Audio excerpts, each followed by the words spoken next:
There's a mute button. Oh You man, muted Mike? I am muted. Isn't that good, man? It's a hey, hey, hey. Welcome everybody. We're gonna run the Friday night special, and let me tell you, silver bullets. Everybody remember the Robo Dog at Mar-a-Lago? Well, guess what its name is? Doji.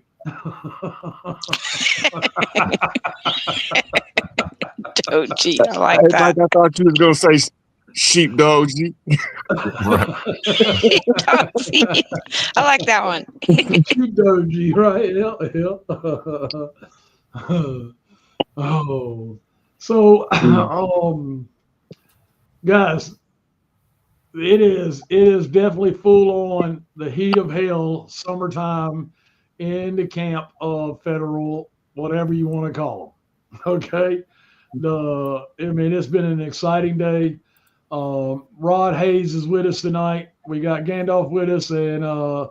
and Mr. Sheepdog, and everybody's jumping on. Thank you all for being patient as we get this thing going. And man, I don't want to waste any time. Rod, let it rip, man. Let's go. Hey, look, I've been on one about the audits, right? Yes, sir. Yes, sir.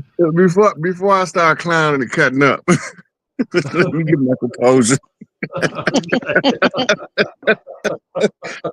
The IRS agents had the audacity to feel some type of way about them telling them that they're getting audited.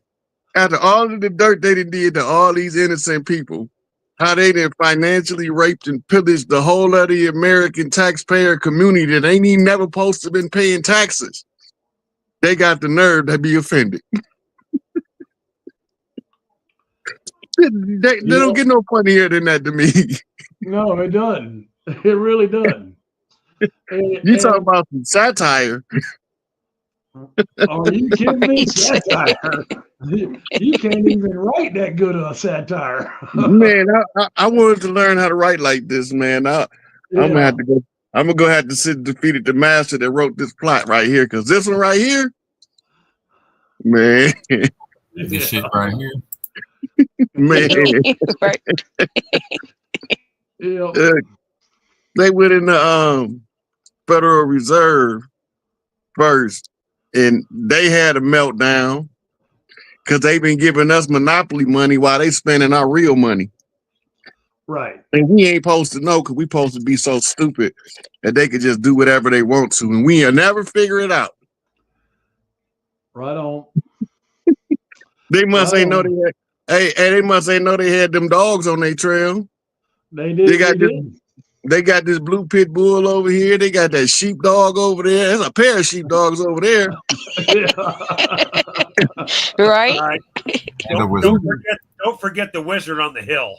Yeah, hey, the wizard always got a dog with him, so you know that. Man, this shit is hilarious, man. And then the newscasters, you know how they always be somber and stuff. They even cracking up. The newscasters is amused, man. This is when you know that it's some real top tier satire. Yeah. When the reporter's telling the story is trying to fight back from breaking character and laughing outright openly in everybody's face while they tell you this BS. Right. Man, yeah. So I don't know where we want to go with this today, but right now, I don't know. Talk about euphoria. Right. I feel like, hey, watching the Doge run through these audits is like the love bug that bit you. Oh yeah. Exactly. I'm over here like a 12-year-old girl with a crush. I'm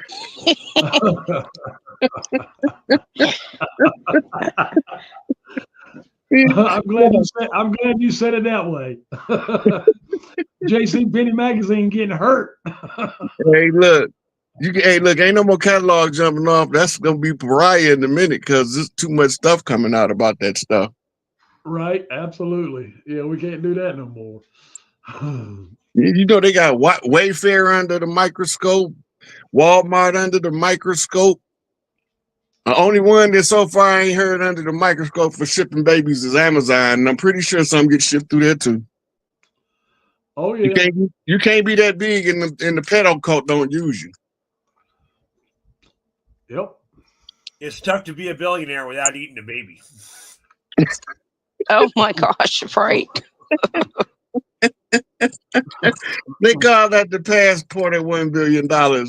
We're gonna roast you. We're gonna roast you a 6-week-old baby and see if you can eat it.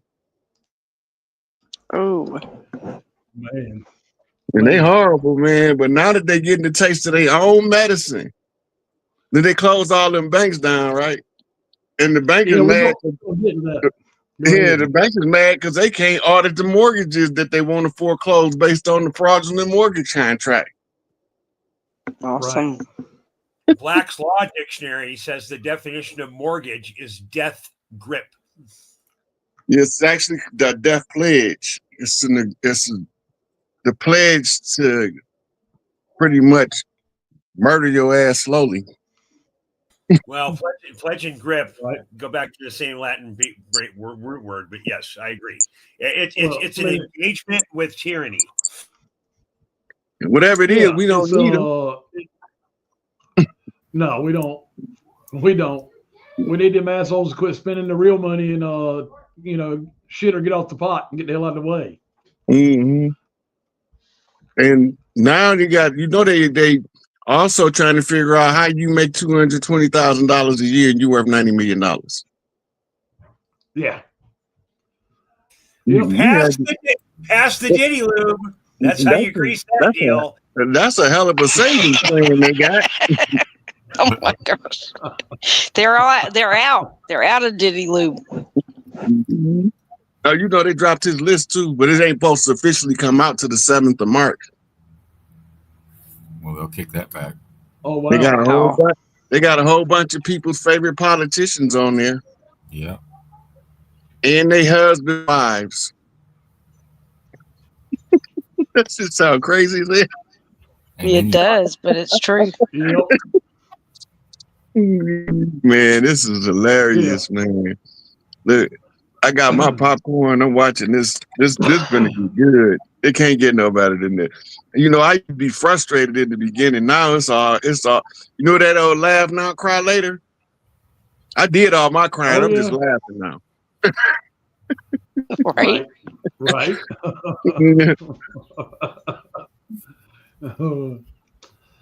Happy trails to you.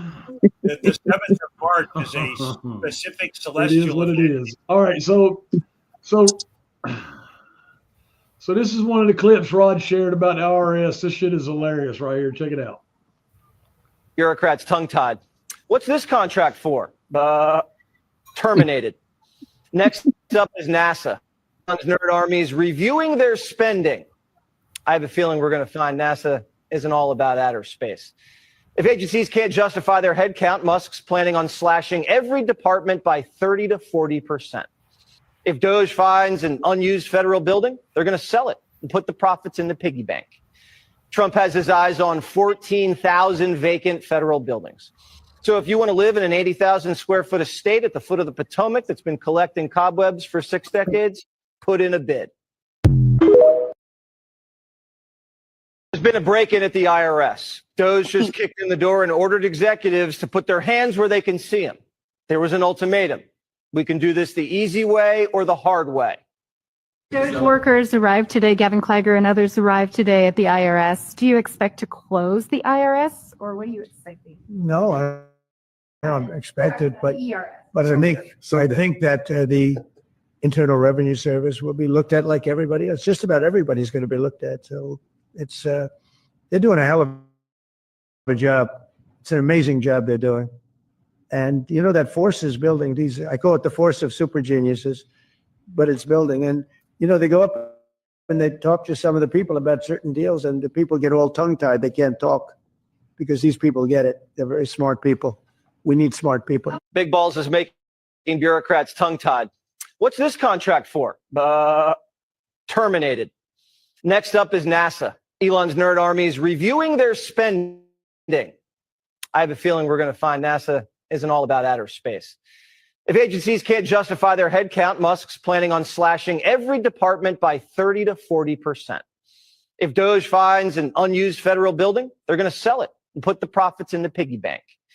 Trump has his eyes on 14,000 vacant federal buildings. So if you want to live in an 80,000 square foot estate at the foot of the Potomac that's been collecting cobwebs for 6 decades, put in a bid. Now the What I question just heard him is, say was, go ahead. what's at the bottom of the Potomac that's been collecting cobwebs for 6 Yes. years? Yeah, there you go. I think we're going to have to start calling a Doge a Mohap if it involves big balls. Probably what's at the bottom of the Potomac. What? What's he called? Oh, big balls. Big balls. Oh,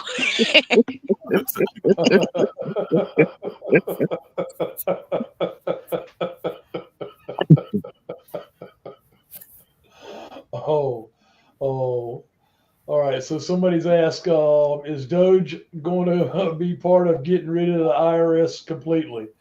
You know, the version of the IRS that they're talking about is really all the banking frauds, the Federal Reserve, the Internal Revenue Code, and what the U.S. government poised as the IRS. Okay, the IRS in Puerto Rico, on the west side of Puerto Rico, is in compliant with international common law, and we'll learn all that in the stuff that we're teaching with class, because you know it's not going anywhere. It's just this version of it that is being plaguing us all these years, down through the history, and all the way back to 1913, right? And you know, we're coming into a time now where, like Rod has said, the satire is enjoyable and it's incredibly done.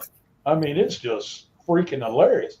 George Carlin is somewhere kicking up his heels right. and laughing his ass off. I just posted from the Washington Post that the layoffs today hit the IRS as Doge targets tax collections. Right. So let's go over some critical information so we can clearly see what's taking place. Anybody can look this up. Look up the procedural shutdown of a corporation that's bankrupt. It's a process they got to follow. One of them is auditing of the assets. You need to know what's available and what's not. And part of that is what Doge is doing, because the corporation known as the United States is now defunct. That means it's shut down and it's not operational. But the Republic of the People is whose job it is to shut them down. That's why Donald Trump had to be 47 and 19 at the same time, because he's the liquidator. They hire a person, they call him a liquidator. The liquidator comes in and look at the assets. If a lot of people might remember, they had what they call emergency city managers in after the 2008 bank crash that was coming in, and they were selling off all of the city assets.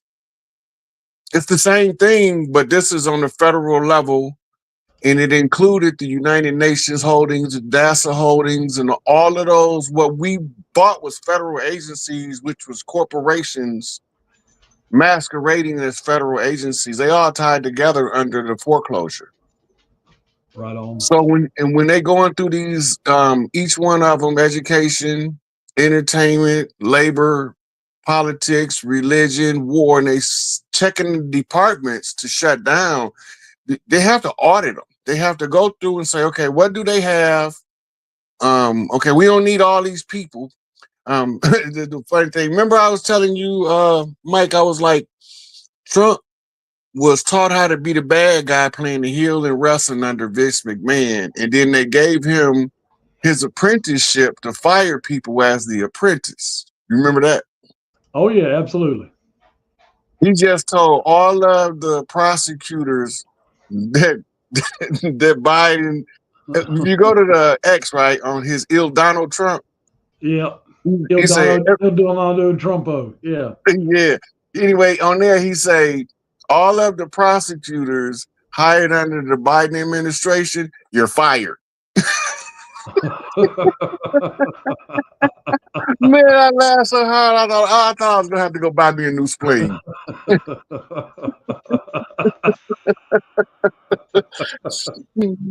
And then here go the kicker. They was trying to say Donald Trump gave Elon Musk top secret clearance in order to run these audits. Then when they pulled his top secret clearance, it was found that he was given top secret clearance under Joe Biden for some bulletproof, bomb-proof Tesla vehicles, and to the tune of something like $400 million. He had to have top secret clearance to work with the military on such project. Elon's clearances have clearance. Yep. and it ain't the blue light special at Kmart anymore. No, they stuck their foot in their mouth. They didn't even see it coming. Yeah. That's why everybody was wondering why was Elon Musk all of a sudden tagged on to the Trump administration. Because remember, the first go round, Elon was still a billionaire, but he wasn't as involved. Right. Well, somebody had to put him in the fight. We had to get everybody to believe that Trump was 19. 19 is also AI, right? Yeah, numerically, yeah. Yep. So Rod, I got a question for you. Mm-hmm. From if you look at Enoch and some old scripture, Old Testament, or Lost Dead Sea Scroll, there's a Jubilee calendar, okay? And I believe very, very steadfastly that the thing that our society is missing is a Jubilee calendar. That's why we went from 13 to 12 months and all that crap, right? But what do you see in what's happening right now that leads us to a Jubilee? Because the people are exhausted. We need a Jubilee event, and Christ promises us a Jubilee of spirit and wealth. Is that what's happening with the bank shutdown? Is this a transition to a Jubilee session? Well, if you go back to the last show where we was talking about the process of the transfer of government back to the people, one of them was the banks would have to close down in order to use the new interim gold-backed currency. You can't use the old system to float the new system. You have to tear it all the way down and then activate the new system. Right now, we in deconstruction of the old system. The new system is ready. It's on standby. It's prepared to go. All systems is ready for go. But they didn't got done cleaning up yet. I can't seat you at this table till the waiter get done cleaning this, sweetie. I understand you got an attitude. But you can't sit at this table until I have the waiter come clean it. Or else you're going to be putting your elbow in somebody else's mayonnaise, and your husband on the other side, he's going to be touching somebody else's yogurt. That's just nasty. To use your restaurant analogy, the people are saying, whip me, beat me, triple seat me, baby. Fill my section. So how do we resolve this difference between available seats and people to be served? Because the people should be served by the government, not the other way around. Mm-hmm. So in this restaurant that we looking at, they doing it on an hour by hour block. This is coming down. Every hour they have to stop, let the people that's in go out before they let new people in, clean all the tables, then bring some more people in.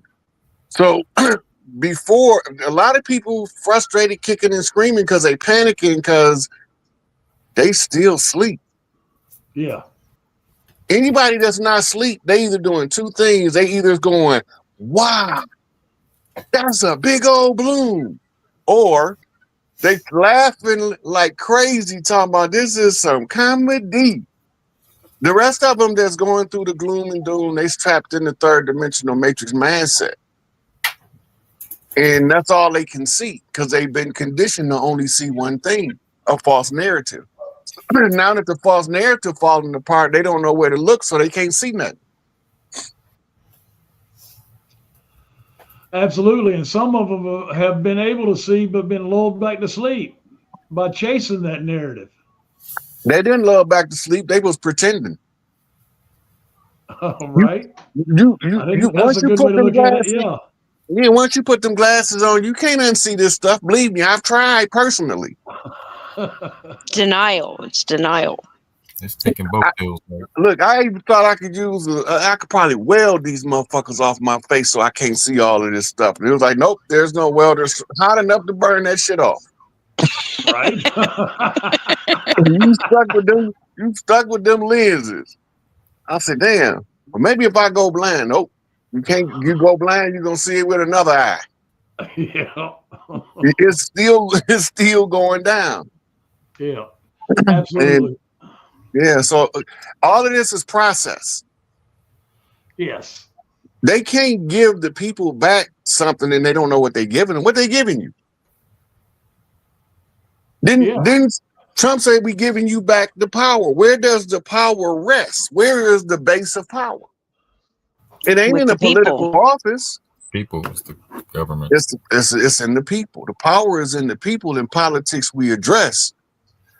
So when we looking at the politics and the people, and the politicians got all the power, and the people don't have any other benefits, somebody playing the game wrong. Somebody dealing off the bottom of the deck.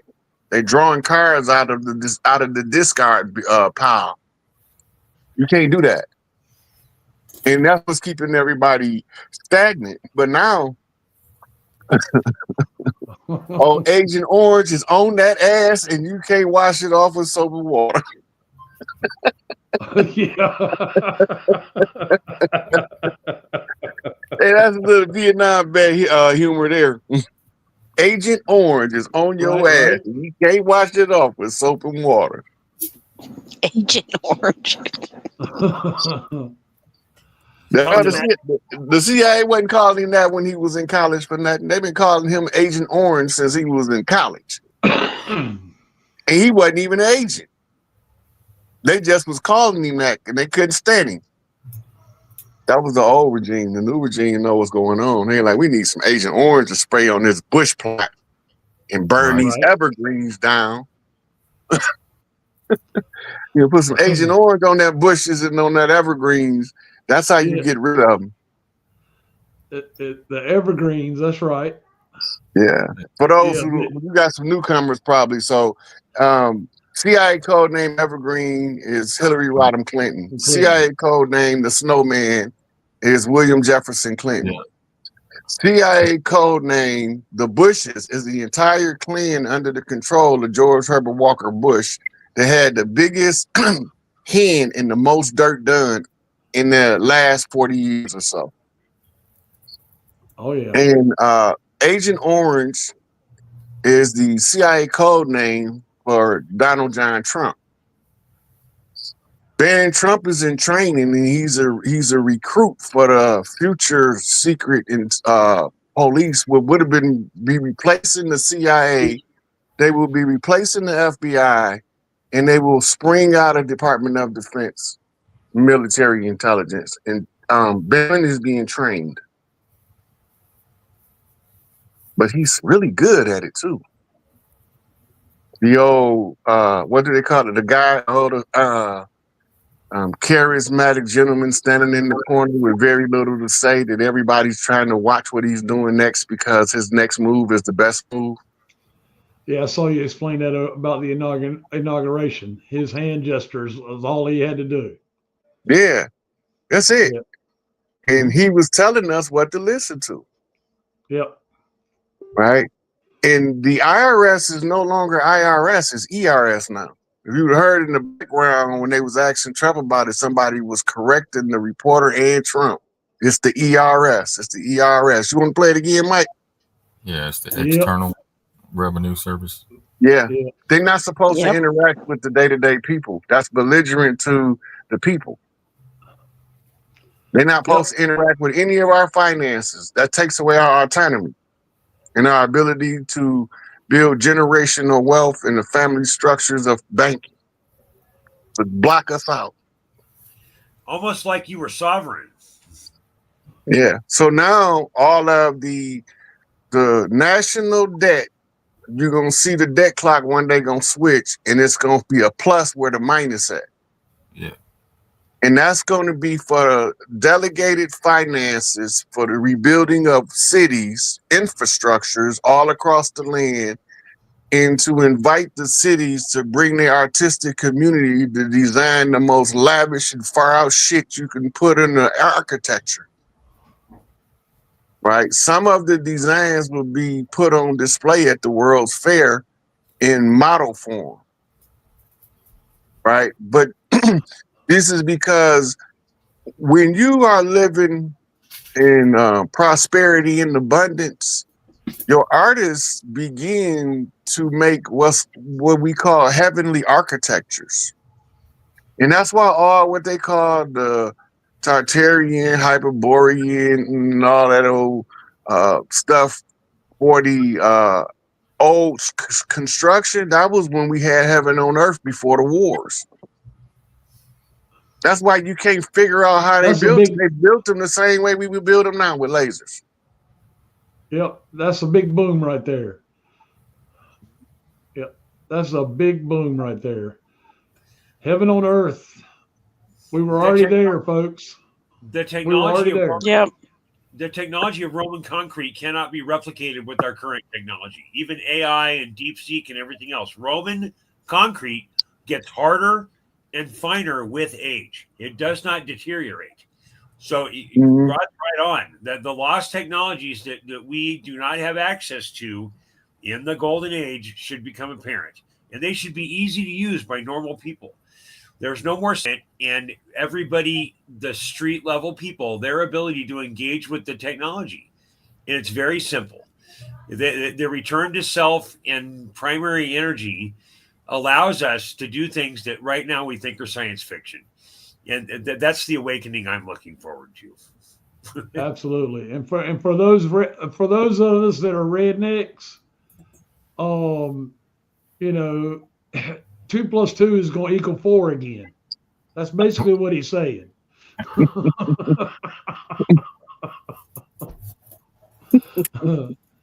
So we got into this part of the discussion to tell you that these banks being shut down is one part of the process that has to happen. That's why when I shared it after Rod shared it with me to confirm it, I shared it and I said, no fear. And that's all I said and shared it. Mm-hmm. Right? There's no need to fear, folks. This has to happen. Okay. You'll have people that won't understand. You'll have people that won't understand, and that's okay. We've already got Trump supporters out there going, what in the hell is he doing? But Young Elder and Rod and then soon after us have been calling Trump the liquidator for quite a while, Empress Rarebird. Yep. So that's his job. That's where his power is seated at. That's only because he's going to give it back. He's already given it back to the people. Remember 2 minutes in and some change into the speech in 2017, right? Inauguration. He told us then, and our dumbass sat and watched instead of opening our mouths like we're supposed to, right? So we figured it out. We all grew and we all learned. We did the research. We learned to decode. It's been a long ass journey. We also learned the other night in the book Nasara 1 and Nasara 2 from the Sheepdogs that this stuff has been going on since the 70s. The Hope and Prophecy ain't just for Whistling Dixie, folks. Okay. The red hat prophecy is the most significant one right now because it tells you in there that the man in the red hat is going to be working on in the mainstream arena, but there'd be a shaman in the background following the tribal ways. Right. For those that have been watching for a while, I've been saying all of this stuff for 5 years, and so when I be walking people through what's going on, it looked like I got some kind of magnifying glass into the future. This is old information to me. And I didn't get it from prophecy. I got it from reading they plan. They plan is in the public domain. But it's coded so the regular person can be looking right at the plan being told to them and never see it. Because they don't know the meaning of one word in the sentence used. They don't know what the meaning of that symbol on that picture in the background in the scene of a movie is. And that leaves a large block of a blind spot in what you see when you looking at what's going on. And you gotta remember, DC and Hollywood is directly across each other because we between politics and cinema. And I just call it political satire. It's all tied together. And this is part of how they play the game by making you a willing participant. You go on and you put on your goggles and you come into this Fortnite, you're a willing participant even if you don't know how to play the game. Right on. Yep, absolutely. I mean, that's There's a third prophecy. That's why. I'm sorry. That's why we That's okay. Don't be sorry. It's all good. That's why they're we got into the Cabbage Patch Kids and the railroad and how they transported those Cabbage Patch Kids. Where do you think they came from, Mike? Do what now? Where do you think those Cabbage Patch Kids came from? Synthetic sleeves. Not exactly. Not exactly. We'll spill it. No. You know the origin of the orphanage? Oh yeah. That's what I'm talking about. Yeah. Do you know who invented the orphanage? I don't know the name of who invented it. Not the person. It was an institution. Bill Gates' grandmother. The Catholics. Right? Mother The Teresa, Catholics. Yeah. The Catholics. You can't fool no sheepdog long. Right. They got to watch over the flock. The Catholic Church created the orphanage because they was doing rituals and they was raping the nuns in the rituals and they was getting pregnant and they didn't have abortion back then. So now you got a sizable group of rape babies and you have nowhere for them to live. So they turned some of the churches into caretaking facilities. And the nuns would rather take care of the children than to go and be walking around with the pedophile priests that's raping them. Right. The Catholic structure invaded Canada, Americas, and Mexico, but as the Jesuits, and around the 16th century is when they started this, and they cultivated baby farms by the raping of nuns. You're very correct. I agree with that. And also the baby farms of those seeking ritual abortion under the layer of the law. So this continues until we get legalized abortion in the United States, which we're just now repealing. This is about 2,000 years old. The number of claims of ritual abuse against the conscripts of the tribe of the Canada, the provinces, the One Nation tribe of Canada, is hundreds of thousands of children that just go to the British Crown. So I agree with you. The ritual abuse of children in our environment under the cover of the church has been going on a very, very long time. That's how they hold power. That's how they keep the mothers in delirium. There is the chemical pheromone that floats in the air at the mass death of a species, especially when it's a mass death of the young of the species. The side effect is the women go into a baby producing frenzy. Before we get wiped out, let's make more babies. So puberty starts to onset earlier. So now maturity is leaving time of birth to immaturity birthing. There was a song in the 80s called Babies Having Babies. This is what we're talking about. The social implications and the spiritual implications mirror each other. Socially, we look at it as an epidemic of teenage pregnancy. Spiritually, what we're looking at is a species is fighting for its survival and becoming sexually mature for the purposes of reproduction at an earlier age. Women didn't used to come into their menstrual cycle until they was 21. They started coming on in their teens because of war.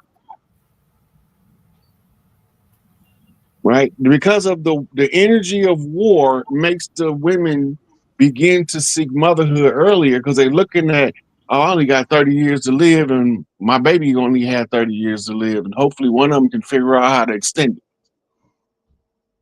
So if you look at the life expectancy in America in the 1940s, you're looking around the average age of 45. So who's an old man? Who's an old woman? If 45 is life expectancy, when you 20, you old. The women's biological clock is tied to the clock of the earth. And when all of this death of children and young people are dying, it's going to make them produce children early. Remember, they had to control the birth cycle. Go back to what they told Eve was her punishment. They took away her ability to genetically reproduce and to produce only when she wanted to now she's going to have a cycle every 28 days. Eve was trafficked. Yep. It's the same thing. Yep. You could traffic a person without never seeing them. Yeah. You can be a contributor to trafficking without never knowing it.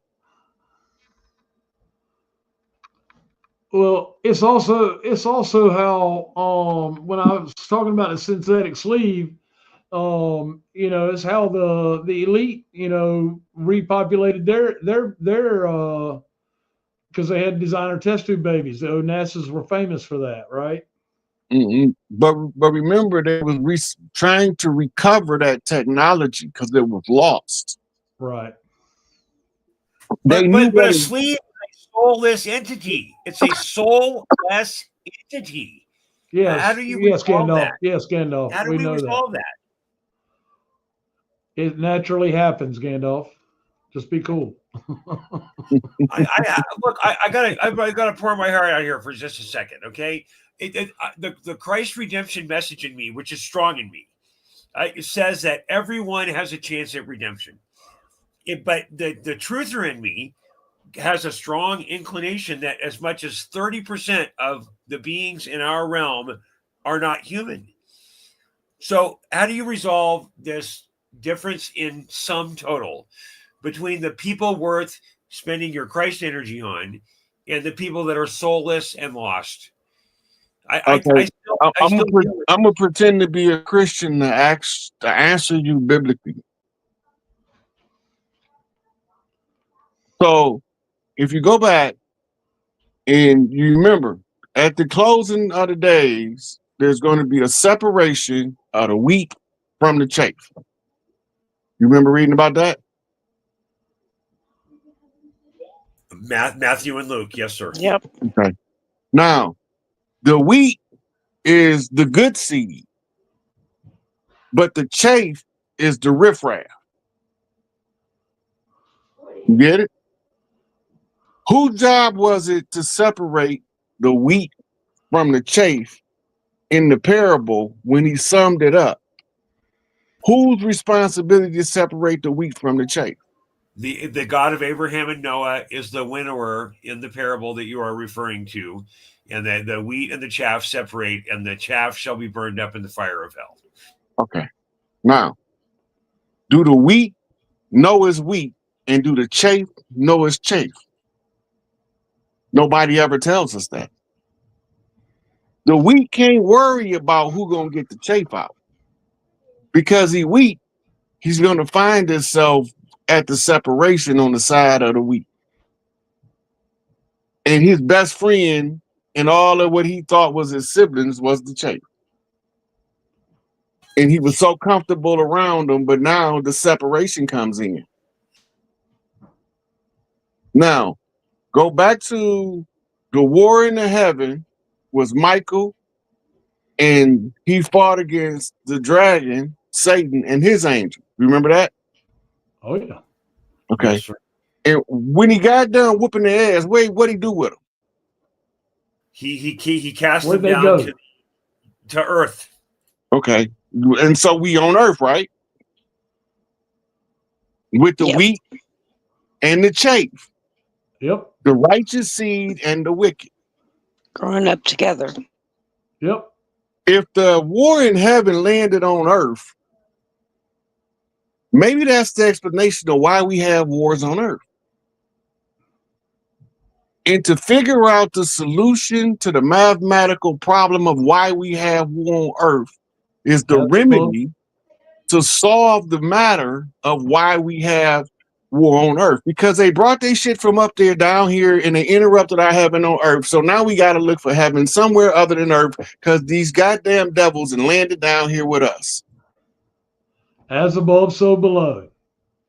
Mirror flip. Yep. 6 and 9 on the balance. Boom. In order for the father to be the ruler, the mother got to give birth to something to rule. But if you got somebody sitting there waiting to devour the ruler before he born, there's no fair opportunity to give balance to the universe because they can't never balance out the proper time to give birth because it gonna get consumed by the dragon. Then they play it out in symbolism. So Drake, the dragon, get his ass whipped by Kendrick.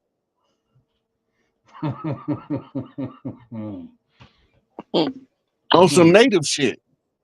All right. Right? But Drake, father is one of us, but his mother is from over there in Europe. She's a what they call a Khazarian Jew, which means she got some of their blood and some of our blood. Now it's up to Drake to pick what side he gonna take, because he's got to self-sacrifice if he want everybody to win. But if he's selfish, he gonna try to take the top position, and then he gonna be the sacrifice that he don't want to be. Hopi prophecy all over again. Yes, all comes back. It's Yep. all tied together by the unified field theory. Just because It's you all talk what- about Hopi prophecy in this tribal circle over here, they talk about Bantu prophecy in the African system over there, and they talking about Jamaican prophecies of the Obe over here. They still tied together through the unified field theory, even though they're not even talking about the same thing. It was all put in they- creation when it was created. And if you trace it back by triangulation, you're going to realize they told us everything upside backwards. That's upside down and backwards. Yep. And the only way is to flip the Lucifer lens so you can see it straightforward and direct. Now you can't be tricked. Upside down and inside out. Now, Yep. yep. And just like when we first started going live with the older cell phones, and if you didn't know to turn your camera around, it was backwards. Yep. But as soon as you start feeling some kind of way about how you see in the image, like, wait a minute, something don't feel right about this way I'm looking at myself. Mm-hmm. It sounds like perspective is king. Right. That's the reason why we study, because we need to accumulate as many different people's perspectives as possible, right, wrong, or indifferent, in order to fine-tune our perception. All of they sources of light converges on your source in order for you to have the power of the magnifying glass to burn that bitch in the middle. Yes, it's 88. Absolutely. Good question. And we're talking about 88, Back to the Future, right? Yeah. Yeah. It's all relevant. It's infinite. Yep. Yeah. So the 8 on its side is the infinity loop. But what they don't tell you is that the infinity loop is in the middle of spirals that go up in dimensions like Slinky, like a spring. Yep. And then when you realize that somebody fucked up something because the spring is broke, it's stuck. And every time we think we right side up, we really upside down, and it keep confusing our orientation to keep us disoriented. And the primary references are sacred geometry. Sacred geometry is an index of patterns that are represented by something called cymatics, SCYTAMICS. And cymatics is the technology of representation of frequency by matter. So if I have what's called a Chladni plate, which is a Russian guy who made this thing about 200 years ago, a Chladni plate, you put sand on it, you vibrate that plate at a specific frequency, and these are chakra chain frequencies: 528, 817, 927, 1018. All these different frequencies are frequency engagements. So I just think the baseline of what we're trying to address here is the frequency of truth and honesty is undeniable. So Rod talks about references to this infinity engagement. That is one of these cymatic representations of the frequency of healing and truth. If a truth does not resonate with you, it's not the right frequency of engagement, then it can be easily ignored. And ignoring fear is the only way to overcome it.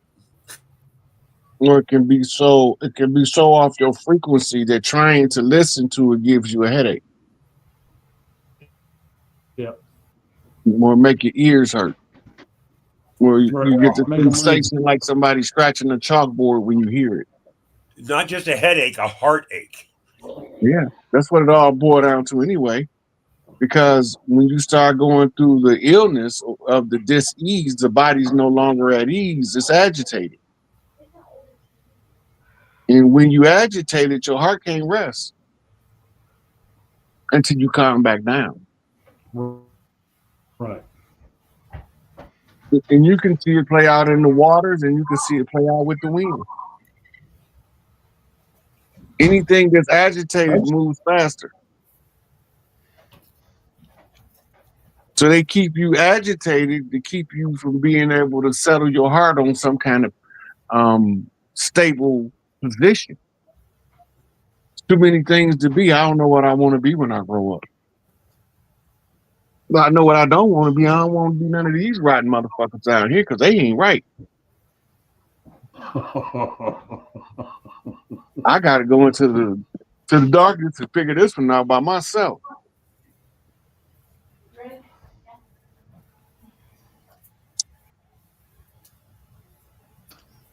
So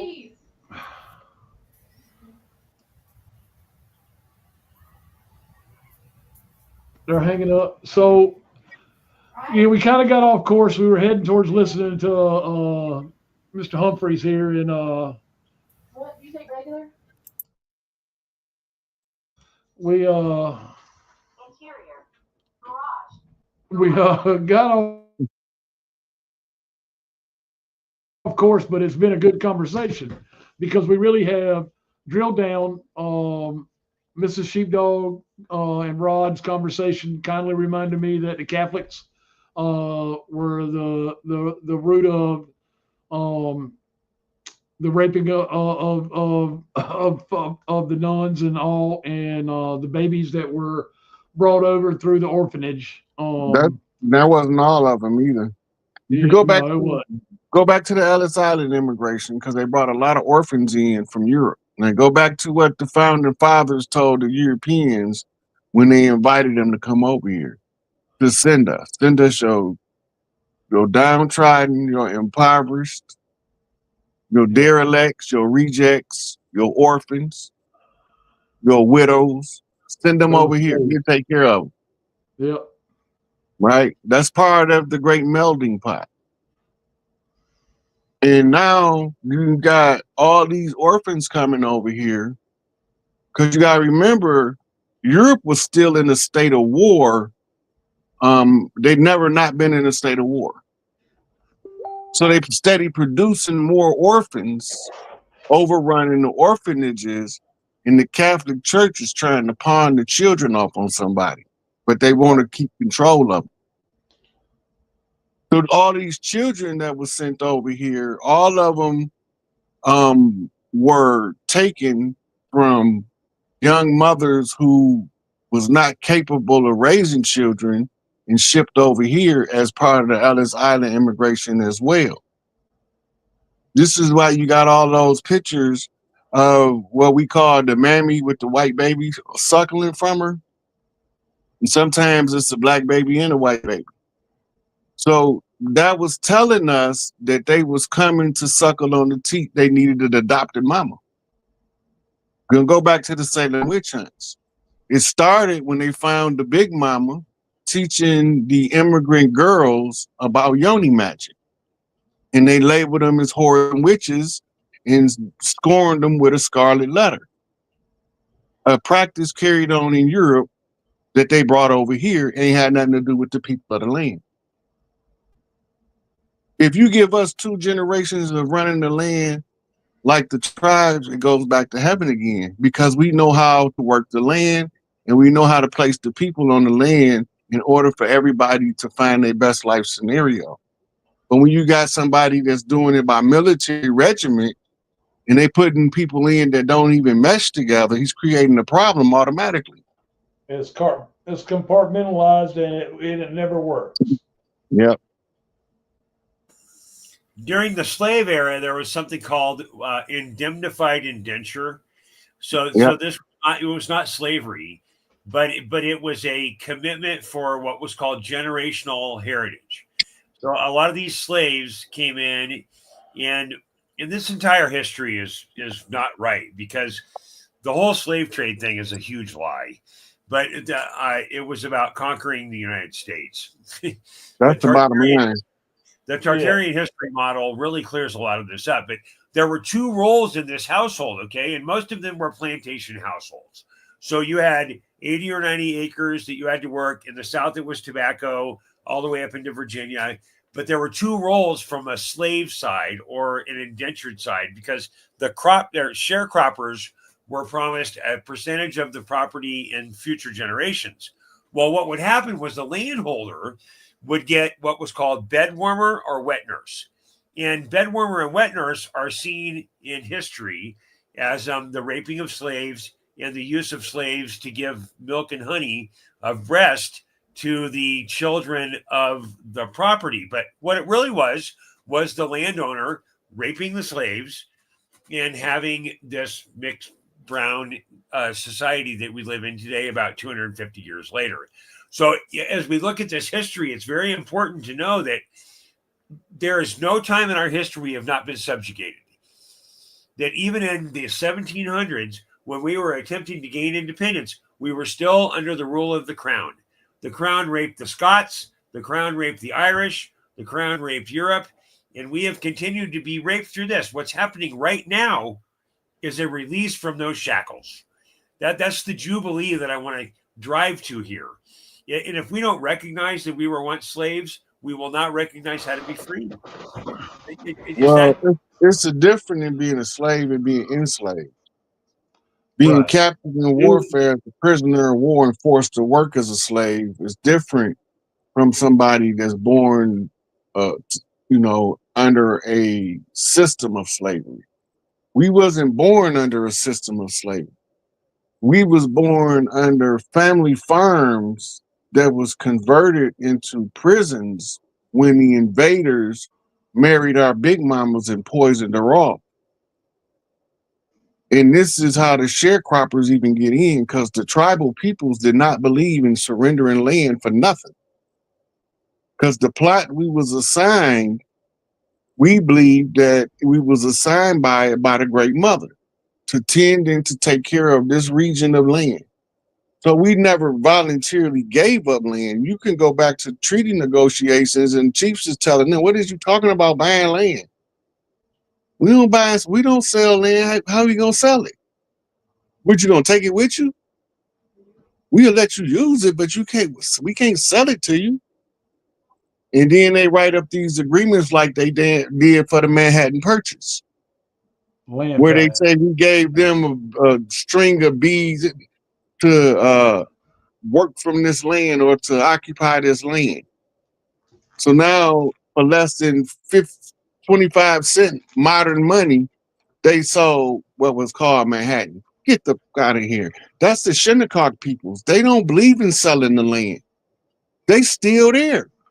They just the reservations they own is called projects now. They still there. Them people been there.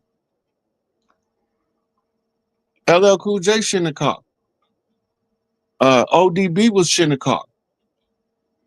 Flavor Flav shouldn't have caught. They never left the New York area. It's the same tribes, but when we didn't do the treaties, we became called outlaw tribes, non-treaty tribes, foreign dependent nations, and all of this other stuff. The police is an occupying international police force. They don't belong here. There's no law enforcement that the people don't select from among themselves as their law enforcement agent. Normally, we elect the sheriff, right? And appoint on a national level a national support system of a marshal's office.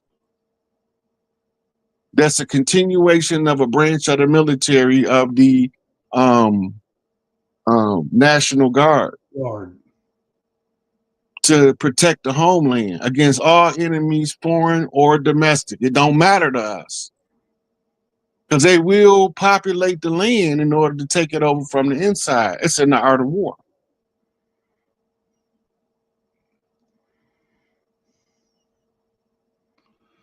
Remember when Sheepdog shared with everybody the Battle of the Billionaires?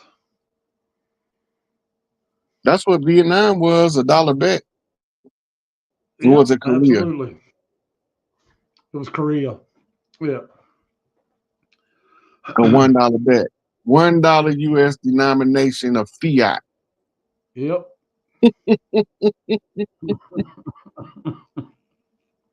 He did all that to them people, divided their community in half.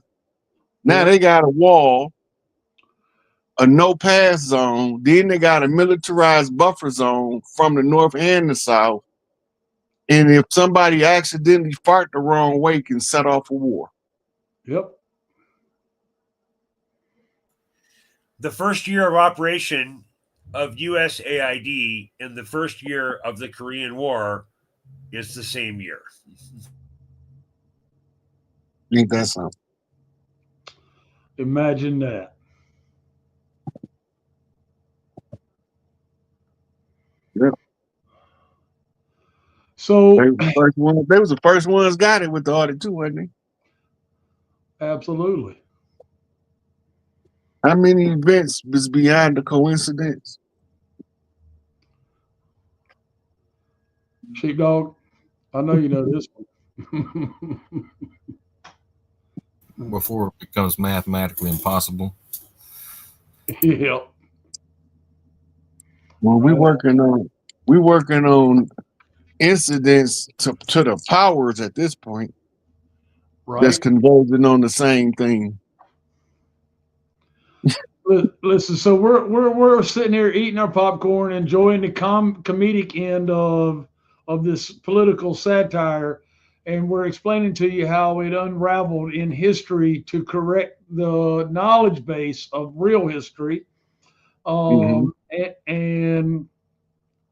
to know that we're going to be back to a constitutional republic here soon, only to go all the way to the tribal Family law. Yeah, the family law. That's right. Okay. So it's a process. All right. Right now in the process, what we're seeing today is AI, which is basically Doji, and the 19th president, right? Which is AI. 19 is AI. You're seeing them bring about the reversal. Okay, and the full-on collapse of the systems that have enslaved us and the rest of the world, basically, throughout history. Okay, and that's why I got Mr. Humphreys here on the screen, is because this right here is going to cause panic for some, those sleepers like Rod was talking about, because they can't see. And when Rod shared it with me earlier, I was like, it's party time. All right, so let's check it out. All right. It's just 13-minute clip. We'll be right back. This is big breaking news. Major banks across the country in 24 states are closing down. And this is affecting branches like Bank of America, Wells Fargo, PNC Bank, US Bank, and even Chase Bank has been affected from this. 24 states are being affected after these states are closing down branches. They have notified the federal government, the Office of Comptroller of the Currency, and they are planning to close these banks in the next 3 weeks. So let's get into all the details here really quick, guys. Please just hit that like and hit that subscribe. I'm posting multiple videos every day, keeping you updated, and it just helps to get these warnings out. I appreciate that. So this is what's happening right now. 24 states are being affected. In the next 3 weeks, they're going to be closing down hundreds of branches. And I'm going to read you guys just the full list here, go down the list of all the banks that are being affected and states being affected as well too. California, Florida, Texas, Arizona, Virginia, Utah, all these different states across the country are being affected from these bank closures. So let's just dive right into it. So you guys, I'm just going to go in alphabetical order of the states. So in Arkansas, First Bank of Fort Smith is closing down in the next 3 weeks. All these are happening in the next 3 weeks, and that's in Lowell, Arkansas. Pacific Premier Bank in Phoenix, Arizona is closing down. Bank of America in Davis, California is closing down. That's on 2nd Street. If you have diabetes, don't eat bananas. Drink this. Did you know that a simple warm water and cinnamon rich Also, BMO Bank in Redondo Beach, California, closing down on Aviation Boulevard. US Bank in El Dorado Hills, California. Also, US Bank in Santa Monica, California is shutting down as well too on Santa Monica Boulevard. US Bank in San Francisco. US Bank in Santa Clara, California. Wells Fargo Bank in Azusa, California. Wells Fargo in Oakland, California. Wells Fargo in Playa Vista, California, right? The list is, this is only the first page here. Wells Fargo in Santa Cruz, California. Wells Fargo in Palm Springs. Wells Fargo Bank in St. Petersburg, Florida on 5th Street South. Wells Fargo in Tampa, Florida on Gandy Boulevard. Wells Fargo in Gainesville, Florida at the Ritz Union Drive near UF, right? US Bank in Des Moines, Iowa, shutting down. US Bank in Multiplier, Idaho. US Bank in Preston, Idaho. US Bank in Blackfoot, Idaho. US Bank on Orofino, Idaho, and US Bank in Wendell, Idaho, right? Entire branches are just being wiped out in certain states. US Bank is one of them. And Mackay, Idaho, US Bank as well. Mallet City in Idaho, US Bank. Wells Fargo in Boise, Idaho. Huntington in Chicago, Huntington Bank in Chicago, Illinois. JP Morgan Chase Bank in Chicago, Illinois on West Burn, Maury Avenue, right? US Bank in Chicago on West Madison Street. Wintrust Bank in Chicago as well on East Ohio. US Bank in Pittsburgh, Kansas, okay? Pittsburgh, Kansas, not Pennsylvania, is shutting down. Bank of America in Fort Campbell, Kentucky, shutting down. US Bank in Loretto, Kentucky, shut down. Citizens Bank in Medford, Massachusetts, shutting down. This is insane. This is only page 4, guys. Fulton Bank in Maryland, Boonesboro, Maryland. Fulton Bank in Columbia, Maryland. Fulton Bank in Hagerstown, Maryland. Fulton Bank in Rockville. Fulton Bank in Gambrills, Maryland. Wells Fargo in Baltimore on Liberty Heights Avenue. Wells Fargo in Baltimore on North Charles Street. Huntington Bank in St. Joseph, Michigan. PNC Bank in Detroit on Griswold Street. PNC Bank in Hart, Michigan. PNC Bank on Calumet, Michigan. Bowling Green, Missouri, U.S. Bank. Memphis, Missouri, U.S. Bank. Mexico, Missouri, U.S. Bank. Willow Springs, Missouri, U.S. Bank shutting down. Baldwin, Missouri, U.S. Bank. Potosi, Missouri, U.S. Bank. Cape Girardeau, U.S. Bank shutting down. Kirksville, Missouri. Salem, Missouri, both U.S. Bank, all shutting down. All right, this is insane, this list here. Wells Fargo in Fayetteville, North Carolina. And why do you think this is happening? What's going on here? And this is causing problems for people having access to credit and financial services. I know I have issues. Certain banks, it's just like they're not around here, right? They're nowhere to be found where I am. And you would have to drive 3-4 hours to even find one of these banks, okay? Because they're just shutting them all down. And they used to be in some of these major cities, but they're just not there anymore, right? Wells Fargo in Fayetteville, North Carolina. Wells Fargo in Forest City, North Carolina. Chapel Hill, North Carolina, Wells Fargo gone. Fayetteville, North Carolina on Murchison Road, Wells Fargo gone. Fulton Bank in Lake Hopatcong. All right, sorry if I pronounced that right. In New Jersey, gone. Fulton Bank in Succasunna, New Jersey, gone. PNC Bank, Martinville, New Jersey, it's out of here. PNC Bank in Elizabeth. Did he just say Succasunna? I think that means something different down in Mississippi area. Right? The answer's coming, Mike. It's coming.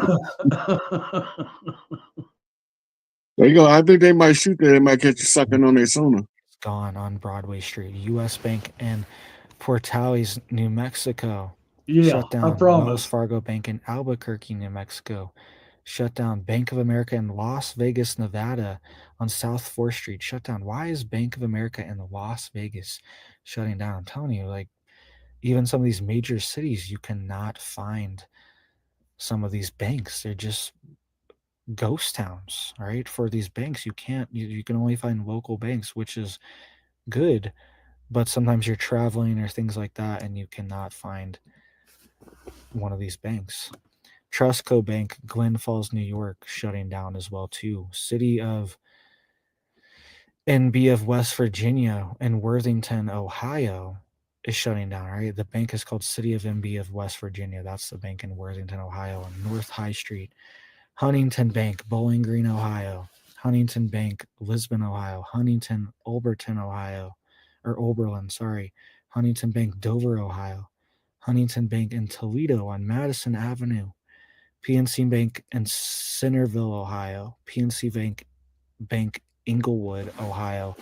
PNC Bank Sandusky, Ohio. U.S. Bank in Columbus, Ohio. U.S. Bank in Lucasville, Ohio. This is insane amount of banks that are closing, right? And interest rates are at all-time highs, right? That's why it doesn't make sense. It's like banks should be booming right now, but because they're charging interest on all these loans, but for some reason it's not happening. Fulton Bank, Bellefonte, Pennsylvania. And I think it's something bigger to do with the monetary system as well, too. I think we're on the precipice, on the edge of a major change in the financial system. All right, stick with me here. We're almost done. We're on the P's in Pennsylvania. We're almost there. I just wanted to get everyone here, and you can skip through it to get to your state. All right, that's why I wanted to do alphabetical order, so you can think, okay, he's only on the C's right now, or the whatever, and I'm on Pennsylvania, so I need to skip ahead a little bit. All right, so you can skip around to find your state or bank. Fulton Bank in Pelham, Pennsylvania, shut down. Fulton Bank in Shrewsbury, Pennsylvania. Fulton Bank in Berwick, Pennsylvania. Fulton Bank in Dillsburg, Pennsylvania. Fulton Bank in Williamsport, Pennsylvania. Sunbury, Pennsylvania, Fulton Bank. Also, Huntington Bank in Newcastle, Pennsylvania, shut down. PNC Bank in Coropolis, Pennsylvania, shut down. PNC Bank in Butler, Pennsylvania, right? Shut down. Santander Bank in Bluebell, Pennsylvania, shut down. Wells Fargo Bank in Matamoros, Pennsylvania, gone. Wells Fargo on Red Lion, shut down. Pennsylvania. Wells Fargo in Johns Island, South Carolina, shut down. Bank of America in Arlington, Texas, gone, all right, on South Bowen Street.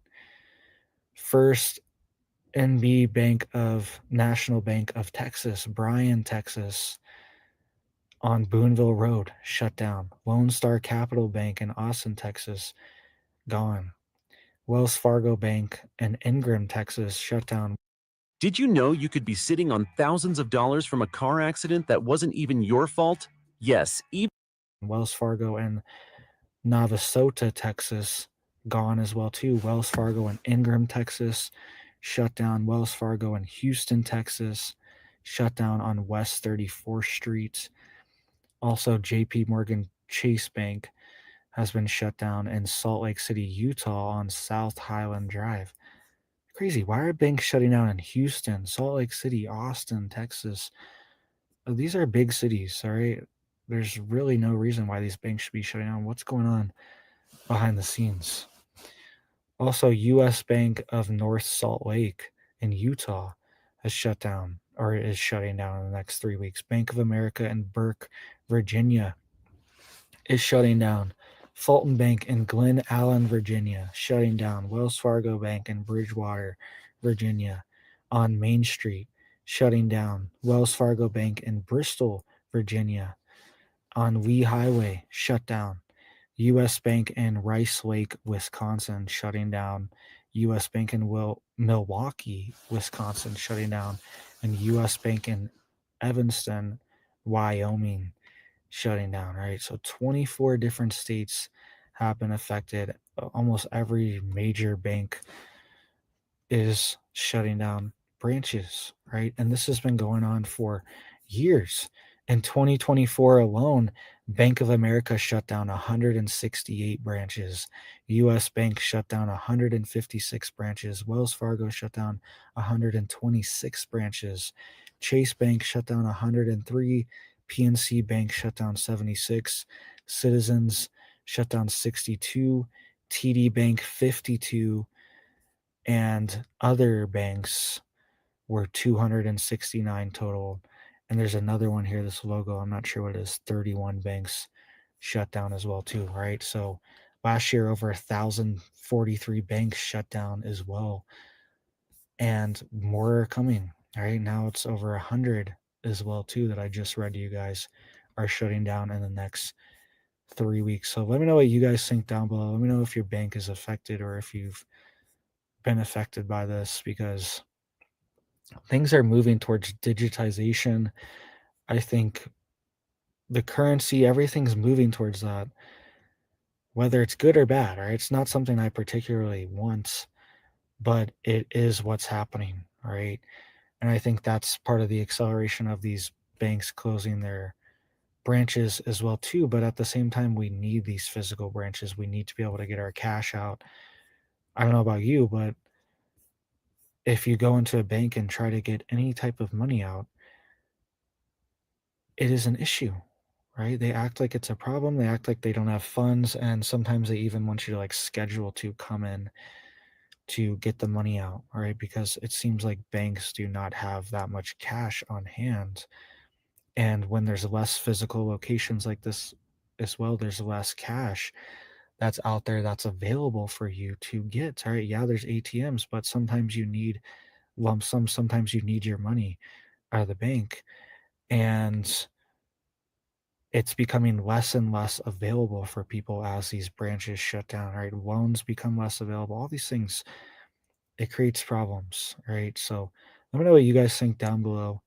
Hope you guys are staying safe, staying prepared, staying stocked up out there. I hope you. Thank you, Mr. Patrick, for sharing that list. We certainly appreciate it. And folks, what he said towards the end, what have we learned? Young Elder started us on it. It's one of our favorite sayings now. When they bring that digital shit around, they got to kick rocks, right?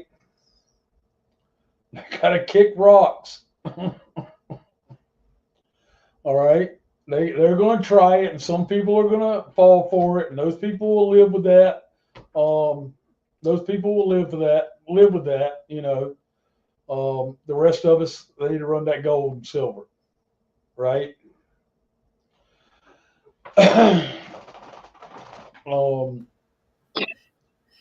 Another thing. There's a concept called stored value. Okay, there's a concept called stored value, and if you talk about the RV or the dinar rate or the dong, I'm not going to make a huge dong joke here because it's all fiat, Gandalf. There ain't no need to talk about it. But stored value is spiritual. Right. The real stored value of us, it doesn't have anything to do with currency, except the currency of us.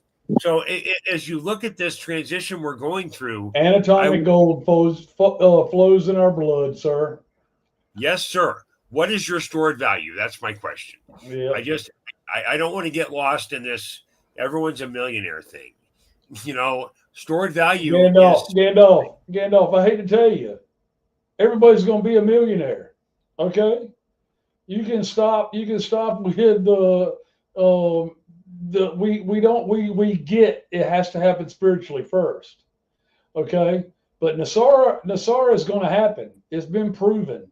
It's not going to happen the way it's been regurgitated over the years, but it is going to happen. Okay? Do what? If everyone's a millionaire, no one's a millionaire. That's my only point. That's the point. Nobody will have any worries. Those people who choose the right path will do the right things. That's what you're talking about with stored value. Okay? It's spirituality. Yeah. Exactly. Okay? All right? Who gives a shit who has money and who don't? We got to stop child trafficking. We got to stop these courts from corrupting their corruption. We got to stop the state governments that are corporatized. They got to go. That's our job. And we can't do it when we got these chains on us. Okay? And we got to break these chains and release that stored value. All right? We got to let it rain, and we're going to make it rain. Okay? That stored value he's talking about, I call pre-karma. Yes. And it's the payout for those that's continuously doing the righteous deeds, no matter what happened. They build a pre-karma. The ones who endure undue suffering, they derive a pre-karma to be paid out when the other ones get their regular karma. So the payout is to balance up to all of the energies. The whole concept of wealth as we know it today is predicated upon a position called poverty. But the richest people is the ones that live in those rural villages and don't want to associate with outsiders.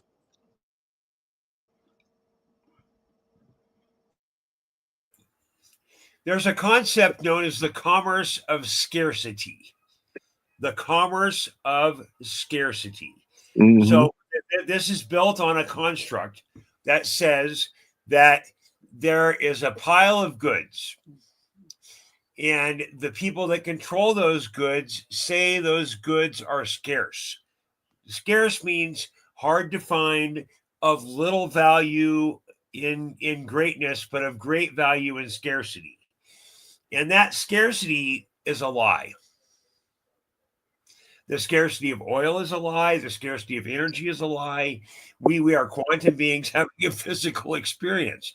So I agree with you, Rod, that this lie of scarcity has to dissipate like fog. When we understand that we are righteous individuals with resources beyond our depth, that's when we become powerful. I agree with you, bro. And so when we try to unlock that wealth, we just have to put into alignment the similar and like-minded. And then before you know it, you got an army of righteous individuals fighting for what's right just because it's the right thing to do. Boom. Hoorah! Yep. All right. So right here, folks, right here, the humanitarian project. Someone asked the question, or was talking about the humanitarian projects. Okay, they're not going to come to us, and they're not going to be funded in the way it's been regurgitated over and over again. We've been saying that for a while now. All right, this is the book, Notice of Claim. All right, Trading with the Enemy Act. This Peter's Liberation of Planet Earth. Okay. All right. This is how you document return of property lawfully. And in this book right here, it tells you about funding your humanitarian project. All right. It is Attachment from the 14th Amendment. Yes. Unattachment from the 14th Amendment. Exactly. Okay. Thank you, Mr. Sheepdog. So these books sell out pretty quick, but they're not expensive. They're on Amazon. Okay. I don't even know if we have a PDF of this one anywhere. I haven't seen one on YouTube. No, I've looked for it. I've looked for it, and they don't have a PDF. You have to purchase that. Okay. But they're not expensive at all. No, they're not.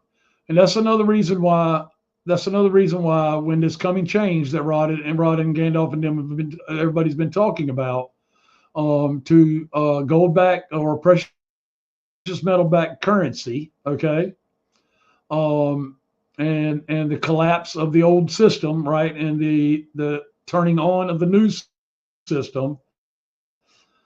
You need to be prepared with this book and have it ready for return of property. That's what we're doing with the trust classes as well. All right. So that you can return a very large security that you didn't know existed through your certificate of live birth, through your social security number, through your marriage license. We've talked about this many, many times. Okay. That is the Humanitarian Project Fund, and it's 80-20. All right, 80% on humanitarian projects because this really wasn't our money. It's a foreign currency. The U.S. dollar is a foreign currency. It's fiat too. So,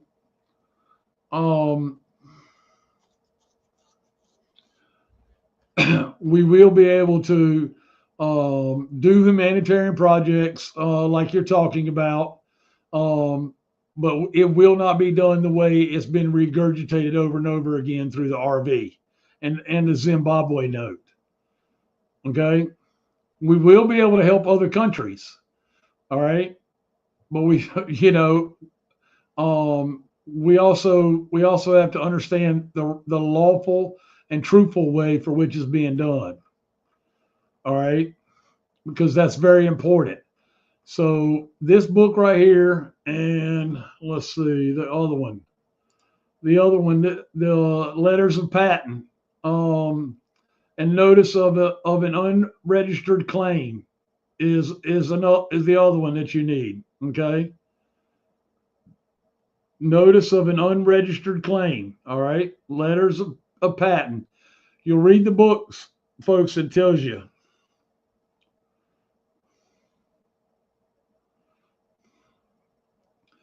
So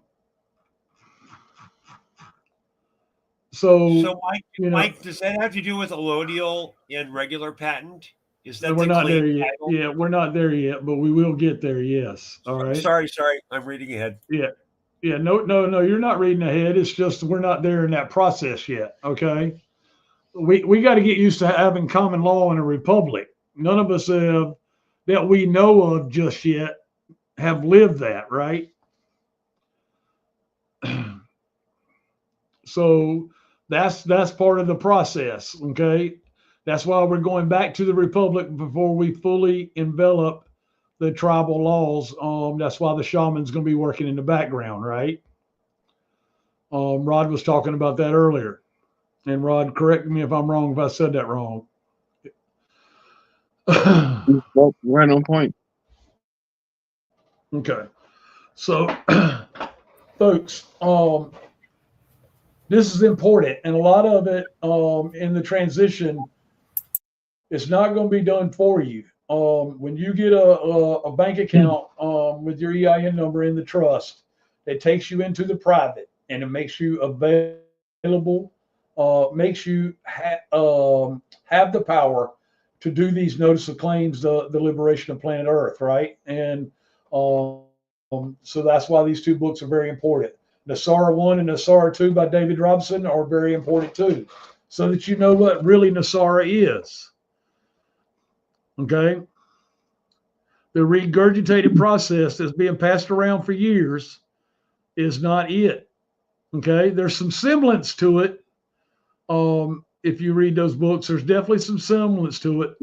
Yep. You're going to have a bank card, and it is going to be funded. All right. And all of that, but you need to understand how. Okay. You need to relinquish the attachment, any attachment to the 14th Amendment. That's U.S. citizen. Okay.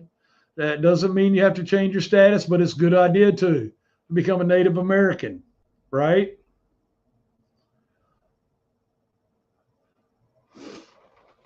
It's all a process. We will get to the allodial titles. All right. First, we got to get the Republican and common law down pat. Then we'll get into land patents and allodial titles and all of that down, further down the road, when we're not at each other's throat and everybody's starting to realize that, we wanted a republic, but it ain't the way it wasn't. It's not coming the way we wanted it, right? Because nobody realized until the last few years, thanks to Empress Rod and Young Elder and many empresses. There's a lot of empresses on the land, right? The chiefs are popping up everywhere. Okay, the shaman as well. The Hopi prophecy is become prominent, just like Rod said. The other ones it's all connected. All right, it is all connected, and it's really a beautiful thing to see the infinite turnaround. Okay, the infinity loop turnaround from evil to good. Okay, and doesn't mean evil's going away. Evil will still exist, but you want to know what? It won't have any power over us like it has before. That's the age of belief. Right? So there you go. So Mike, say that again, Rod. Hold on again. I'll say that again, Rod. That was the age of belief. Because you had beliefs, you was trapped in that paradigm where you can't see the wickedness before you. Right. We're now in the age of knowing. Yes. The law of scarcity has got us all trapped in a fear loop. Yeah, that's what he just said, Gandalf. That's what he just said. So how do we get out of scarcity? This Jubilee message is powerful, and I think that's what we're delivering here. Everyone wants a rainbow, but you have to have the mantle of the rainbow. I don't know. I agree with you. It's a lot of scarcity. Sorry, Mike. The scarcity comes from a debt-based system. Right. In order to have a debt-based system, you have to have the poster child for poverty in order to drive people to borrow to avoid it. When you have a currency that's backed by substance, in this case gold and silver, and then you have decentralized the banks where the people can have family banks and they can control their own books, keep their own books for their own assets, right? And now they got the repository, everything. The banks is decentralized, so now the corporation don't own your transactional process. You do. So therefore, it erases them out as middlemen unnecessary. Right. Remember, they fought for central banking. They robbed off all of the banks we had till they was out of business, and fighting to have central banking. They knew that by having central banking, they can create that poverty system and use inflation and interest rates and taxation to eventually rob you by everything you own. So when you see the banks shutting down now, they're not shutting down because the banks is going out of business. They're shutting them down in order for them to restructure your account so you can function under the new currency. And this is 20% penalty comes with that. When they give your money back, it's going to be attached to 20% penalty based on the federal buyout of the FDA. They already attached a 20% penalty to the cancellation of the fiat. So the people ain't supposed to suffer for somebody else's wrongdoing. And the goal is to minimize the suffering of the common people, the hard worker, the day-to-day grinder that's keeping this reality continuing to build itself forward in the evolutionary upward motion. But when you have those rogue elements that want to stifle everybody, they have to create systems. And this fractional reserve banking system is predicated upon a sizable, impoverished group of people that they can call the poor. There wasn't no poor people when Columbus came. They wrote about it in their journals. And it was just as many people did as it is now. The only difference was the systems we was under was different. Wasn't no greed because didn't nobody know how to be greedy because everybody was unselfish. Then you bring these selfish motherfuckers in and they try to take everybody that's unselfish stuff with no reciprocity, like nature ain't gonna take its course. Absolutely. And fuck them if they can't take a joke.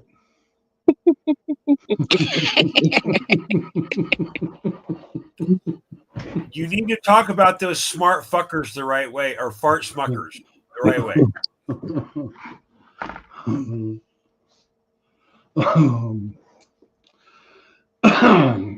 So that's what I'm talking about in the people being able to get their wealth. We are supposed to be born into a certain standard, but we ain't holding the people that's supposed to make sure we live at that standard accountable.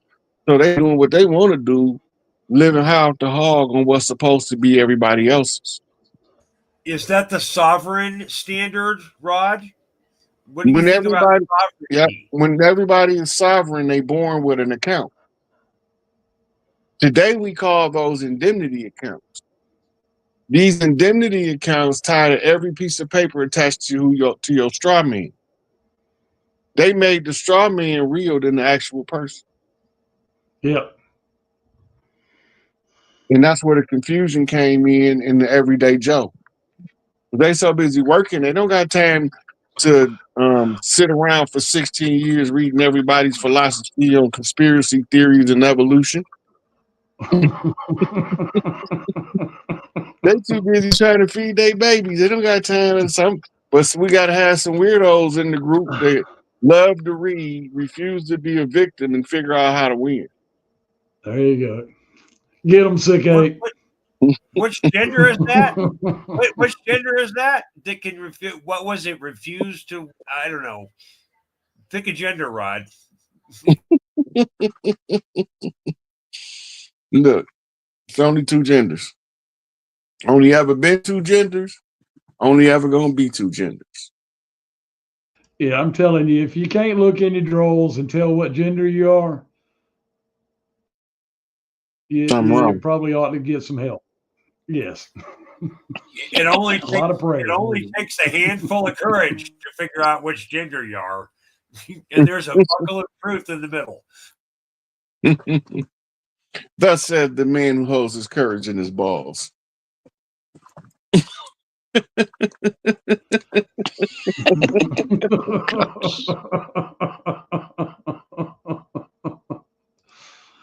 Oh, the seamen travel strong. I think Elon just reinstated the big balls. So, I think we got that going for us. Hey, All right. Go ahead, Rod. but this is where we heading. So when they going through the process of shutting down banks, how are they picking the banks to shut down? Everybody's not supposed to be a banker, and the banks that they shutting down as branches is actually a franchise. It's like a McDonald's. And if somebody's not a banker, they automatically getting their bank snatched. I'll be right back. So that'd be the first wave of banks to shut down, is the ones who wasn't supposed to be involved in banking no way, because they haven't went through the proper channels to be a banker. So wait, Rod, did you know that in the judiciary of maritime law, that the primary receivers of funds by acquisition, which is estate planning, dead people, courts warrants, and fees, goes to the local county bank as a corporation? So Yeah. you're spot on. The banks are the primary transfer of theft. Do you agree with that statement? It's definitely, and it's directly tied to the court system, because you got to have a judicial ruling. The judge is the banker. The judge and actually the clerk is the banker. The judge is the representation or the voice for the claim. When you come in, it's two people pulling on the claim, and the judge got to determine how he gonna move the money on the claim. So in the judicial universe, there are 2 points: a claimant, right, and an injurious party, right. So someone threw a stick and someone got hurt. And how do you define the difference between maritime law and natural law? Because maritime law says you get a ticket, a fine, or a payment, which goes to the judge. In our current structure, in my understanding, it goes to the judge. But in natural law, I think we're dueling in the court, right? Just separate with guns and work it out. Hey, FAF will fuck around and find out. So what do you think is going to happen to the judiciary? How do we fix our judge problem, Rod? Lock their ass up. But they're getting locked up for violating the Trading with the Enemy Act. They the enemy. They chose sides under letters patent to receive the title of nobility as a representative agent of the crown. And this is why they was told to stop practicing, but they believe that they not gonna get what they about to get. Judges are nobles under the English crown. The title of honorable is bestowed on them by letters patent so that they can't be heritable heirs to their title. When they die, they held that title only for the tenure of their lifetime. Whereas you have other nobles like barons. The barons title passed down from, and it's jurisdictional authority to govern over land. So you get your land barons and your landlords from. So if I was in the 1600s and I came to the U.S. As a migrant, but I was still under a tutelage of the crown, then I would have to execute a set of documents that involved franking, right? So this is, I think, the same topic. We're still doing this. Franking involves the Postal Service and all of these other components. What Doge is doing right now is trying to dismantle that. So how do you think we get back to something closer to the 13 colonies? How does that get deconstructed? Because you can't break the system too much or there's riots in the streets. Yeah. Once we get to a certain level of dismantling the old system, and then they do what's called hard disclosure, where they lay all everything out. This is what's been going on, and this is what we're doing. people will be more willing under that condition to say, oh shit, I thought my man was crazy when he said that. He wasn't crazy after all. Okay, I see what's going on now. Yeah, let's get it in. Right? They gonna want to see the guilty people punished. So they have to see that. And they have to see the ones who removed them be rewarded. They have to see that because that's where they ability to control their destiny come in when they learn the power of self.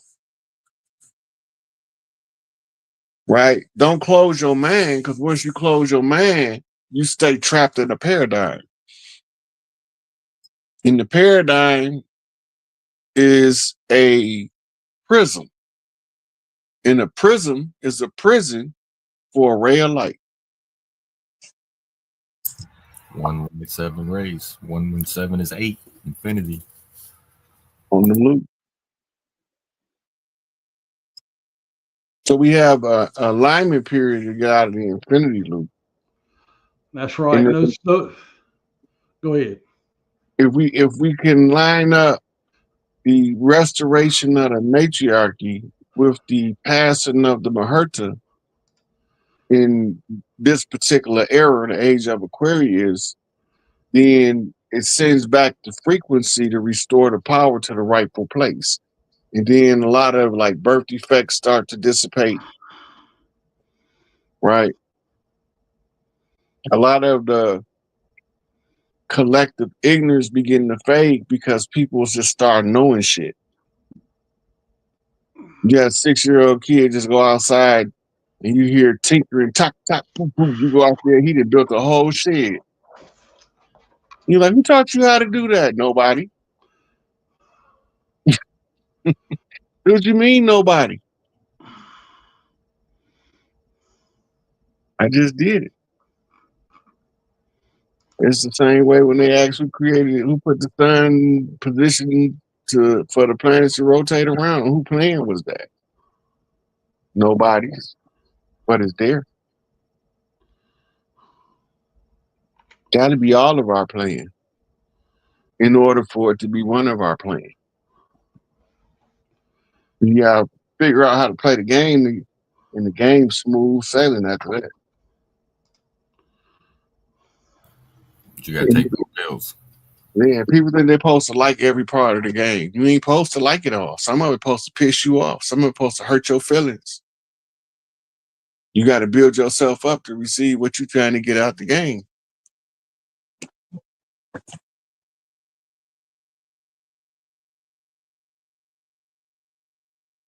No pain, no gain in the game. And life That's right. is exercise. Hate the game, not to play. Yeah. In the game called life. It takes two to play a game. That's the left and the right. That's fine. Don't take sides, just bump to the middle. You got to unite it. You got to unite your left and the right, and then you get the purple. Red and blue. Red and blue. Gold and silver. Sun and the moon.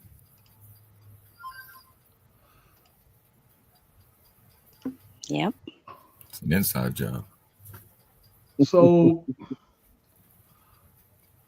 this is the parable of the new wineskins and old wineskins for the modern age. All right. Yeah, that's what Rob was talking about earlier. He was when he said you can't, when this old system's going down and new comes up, you can't put new wine into old wineskins.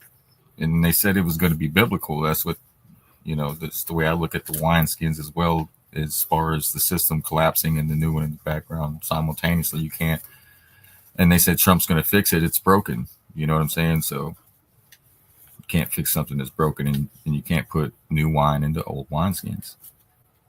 There you go. Here we go. Y'all check this out. 5 minutes and 45 seconds. The modern parable. Christ shared this parable with the people to illustrate God's natural law. No one tears a piece out of a new garment to patch an old one. If they do, not only will they have ruined the new garment, but the patch from the new will not match the old. This is a lesson in understanding the value of preserving the integrity of both the new and the old. When you try to mix the two, you end up damaging both. Otherwise, they will have torn the new garment, and the patch from the new will not match the old.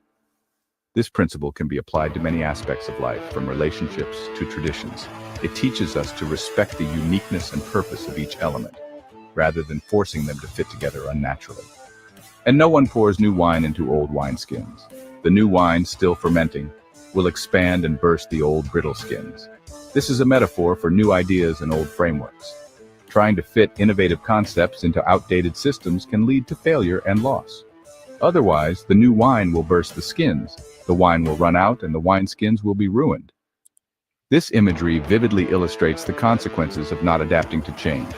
The old wineskins, unable to contain the new wine, are destroyed, and the wine is wasted. No, new wine must be poured into new wineskins. This ensures that both the wine and the wineskins are preserved. It's a call to embrace new structures and methods that can support and nurture new ideas and growth. And no one, after drinking old wine, wants the new, for they say, the old is better. This final note from Luke 5:36-39, NIV, reminds us of the comfort and familiarity of the old, and the resistance to change that often accompanies it. Yet, it also challenges us to recognize when it's time to make room for the new. Yeshua was a friend to everyone. He ate with the poor, the sick, and even those society labeled as sinners. During one such meal, he was questioned about his disciples' practices. They didn't fast like the Pharisees, the religious leaders of the day. This sparked a powerful teaching moment. Yeshua used the relatable analogy of wine and wineskins to explain God's new way. Imagine patching up an old shirt with a piece of new fabric. At first glance, it might seem like a practical solution. After all, the new fabric is strong and vibrant, while the old shirt is worn and tattered. But think about it for a moment. It wouldn't look right, would it? The colors and textures wouldn't match, creating an odd and unappealing appearance. More than that, the new fabric would behave differently from the old. The new patch would shrink when washed, pulling at the old fabric and causing it to tear further. The strength of the new material would highlight the weakness of the old, leading to more damage. It's a mismatch. Yeshua uses this imagery to show that you can't just slap new religious practices onto old ways of thinking. The old and new are fundamentally different and incompatible. Trying to combine them would only lead to confusion and conflict. There has to be a complete transformation. Just as a caterpillar must become a butterfly, our old ways must be entirely renewed to embrace the new life that Yeshua offers. Now, think about new wine. It ferments and expands. The process of fermentation is dynamic and powerful, requiring space to grow and change. Trying to contain its power in old, stiff wineskins would be disastrous. The old wineskins, already stretched to their limit, would be unable to handle the pressure. They would burst, wasting the precious wine. The new wine, full of potential and life, would be lost because the container was not suitable. This is what happens when we try to force God's new life into old, inflexible structures. The old ways cannot contain the new energy and vitality that come from a renewed relationship with God. We need fresh, adaptable containers for God's blessings. Just as new wine requires new wineskins, our lives must be open and flexible to receive and nurture the new life that God offers. Only then can we fully experience the transformation and growth that comes from embracing the new. Section 4, the peril of old ways. The Pharisees were stuck in tradition. They held tightly to their customs and rituals, believing that these practices were the ultimate expression of their faith. They missed the point of faith. Their focus on the letter of the law caused them to overlook the spirit behind it, the deeper meaning that was intended to bring them closer to God. It wasn't about rituals, it was about a relationship with God. True faith was meant to be a living, breathing connection with the divine, not a series of empty gestures. Yeshua brought a message of grace and freedom, a new covenant of love. He sought to liberate people from the burdens of rigid traditions and invite them into a transformative relationship with God. But the Pharisees clung to the old ways, afraid to embrace the new. Their fear of change and loss of control kept them from seeing the beauty and truth in Yeshua's message. Their rigid thinking prevented them from experiencing the fullness of God. They were like a blocked path, unable to move forward and discover the abundant life that awaited them. Section 5, New Wine, New Vessels, the Church today. This parable still speaks to us today. The church must be flexible and ready to embrace God's ever-evolving work. Understanding that Yeshua still today illustrates the danger of mixing old and new economies in the kingdom of God. We should never let tradition become a barrier to experiencing God's presence. We must be open to new ways of understanding, serving, and sharing God's law and the divine purpose of the sanctity of humanity in Christ's new covenant. Thank you for watching.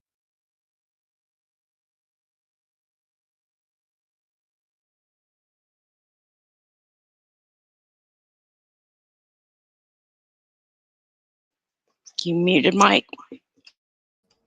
Yeah. And Renee, you got it. You're spot on. Yeshua equals ISIS, right? And notice God was said in plural several times, right? The mother and the father, right?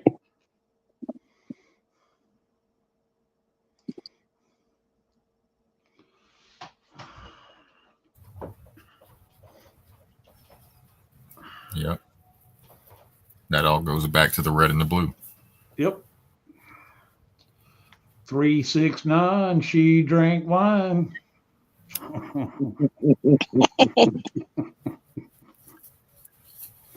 You were way back with that one, Mike. I know, right? I did the upside down and the inside out. I'm about to show you folks what it's all about. There you go. Don't make me go meatloaf and say, let me sleep on it, sheepdog. Sleep on it.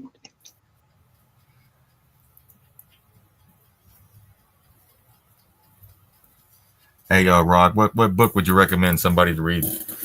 One book. What would I be recommending them for to do what? What am I trying to get? Message I'm trying to get across. All right. Liberation. Unity.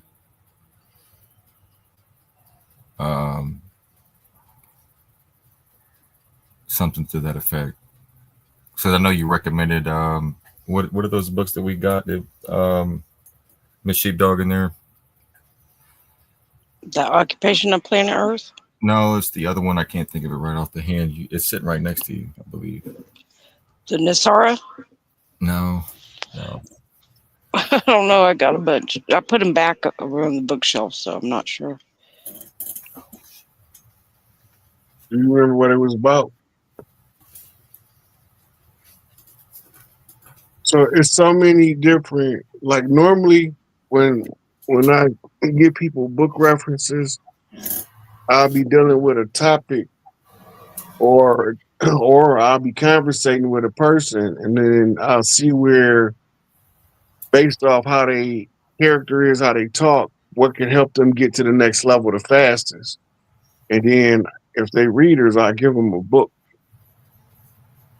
And sometimes now I can give you, like, right now I keep referring my nephews to Culture Mafia on YouTube to study how the Godfather moved, so that you understand the leadership, the psychology that goes into the leadership and the rise to power, right? And the criminal element is a just enough risque element to draw the attention in to younger people. So when they're explaining it, they're telling you something that you can apply it in the boardroom, or you can apply it on the street corner. It won't matter. It's going to be just as effective. So along them lines, books like The 48 Laws of Power, Leadership Secrets, Attila the Hun, Napoleon's Art of War, Leadership by McGregor Burns. That's a call one right there for leadership. So I got different reference points by which I give book references.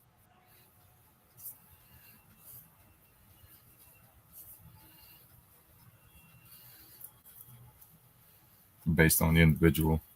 Yeah, I try to individualize a personal interest regimen that somebody would want to do. I Because think it appeals to their self-interest. the book that I was thinking about was called "Fruit from a Poisonous Tree." Tree. Yeah. Oh yeah, that. Mm-hmm. Did you read it, Napoleon's book. Go ahead. Chief Dog? Did you read it yet? No, but we dug into it a little bit, not all the way. Mm-hmm. I got some. The ones I've been working on is some reference books on the Mother Goddess. There's about 4 or 5 of them over there that I'm working on now. Because I've been trying to explain to people how they tricked us by changing the roles of different people and changing their names in order to conceal who the Great Mother was.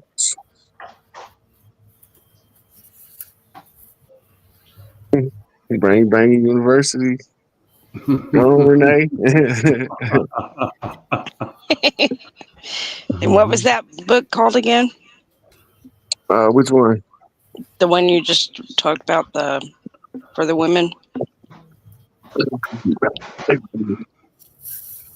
So one of them is Isis, the Divine Female. Is this the Divine Female? Okay. That's by Mustafa Gadala. Then I had a Dr. Callie Sitchin book, American Indian Searching for Home.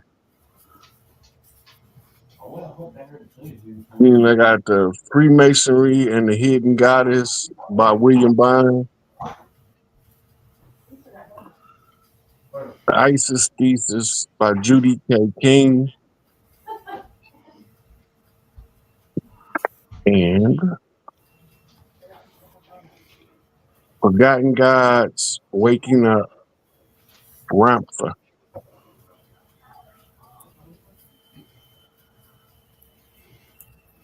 Thank you. And for the podcast junkies out there, the things we're talking about is a thing called a book, and you pick it up and you read it without a phone in your hand. So just for the kids out there, before they we're make talking it about books. Yeah.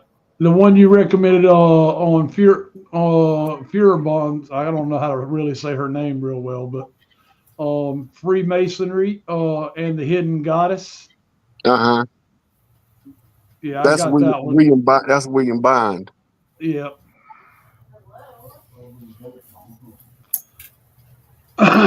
It's a really good read. I hadn't read it all yet, but it's a really good read too. Yeah.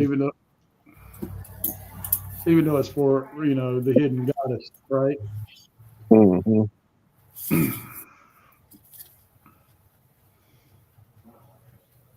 There's so much stuff.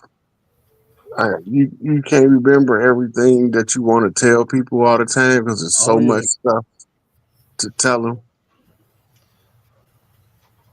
Yeah, and a lot of that has to do with transition too.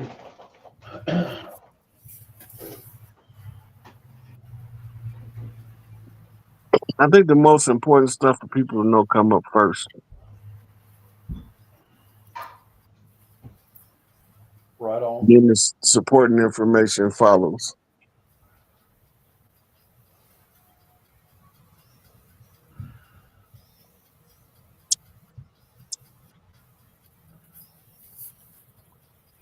Right on, Mickey. Mickey said Mississippi clay dirt raised, right? Yeah. Mississippi clay dirt walking. Mm-hmm. Old country boy from down off in the underway. Rod, I've heard Mike Penny say to me more than once in offline discussions that the energy of our search in the aether of the internet gives us what we need. Do you think that's a bullshit theory? Really? This happens to me all the time. I search for something and it comes up. Say it one more time when I go.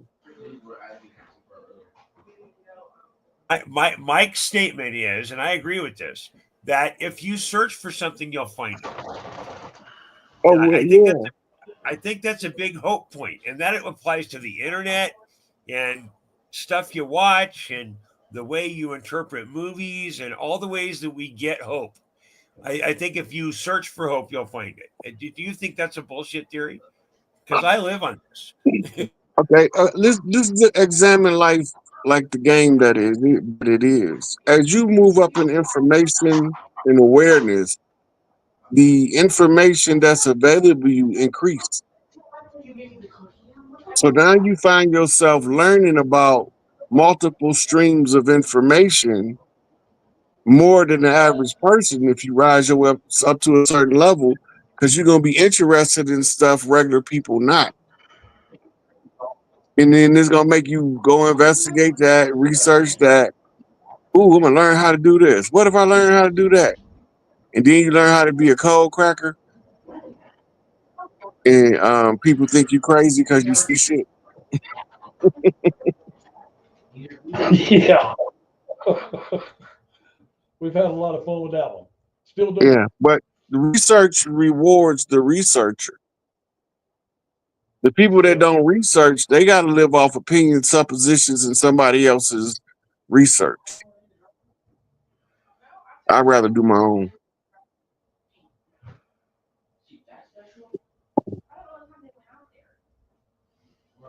If I listen to someone else, including you, man, I always go double check it for myself. Not that I'm trying to find you wrong, but I want to know on my own, right?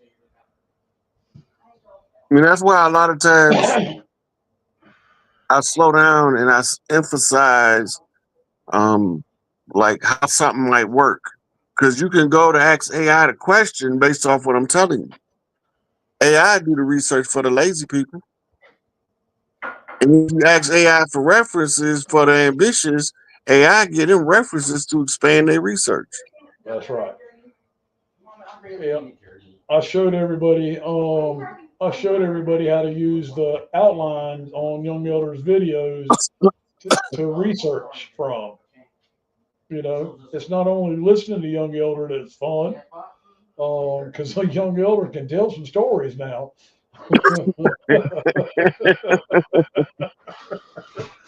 But them outlines on them videos, them pre-made videos that he puts out are very powerful because they give you the research points, which is why we started doing it on ours too. And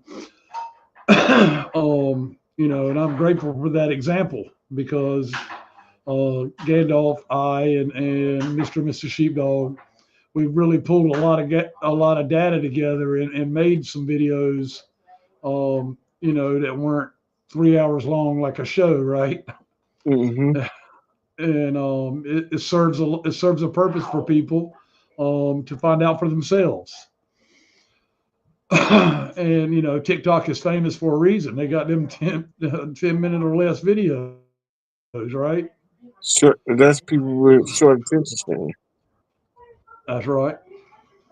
You know, you got other people that need more elaborate explanation, and they got the patience to receive it. They'll sit here and watch us for 2 hours. Oh yeah. And then we'll go over the information, and then we'll tell them this is what it means. When you see these banks doing this is what's going on. Don't panic. Right. The money ain't going nowhere. The bank's going. Yep.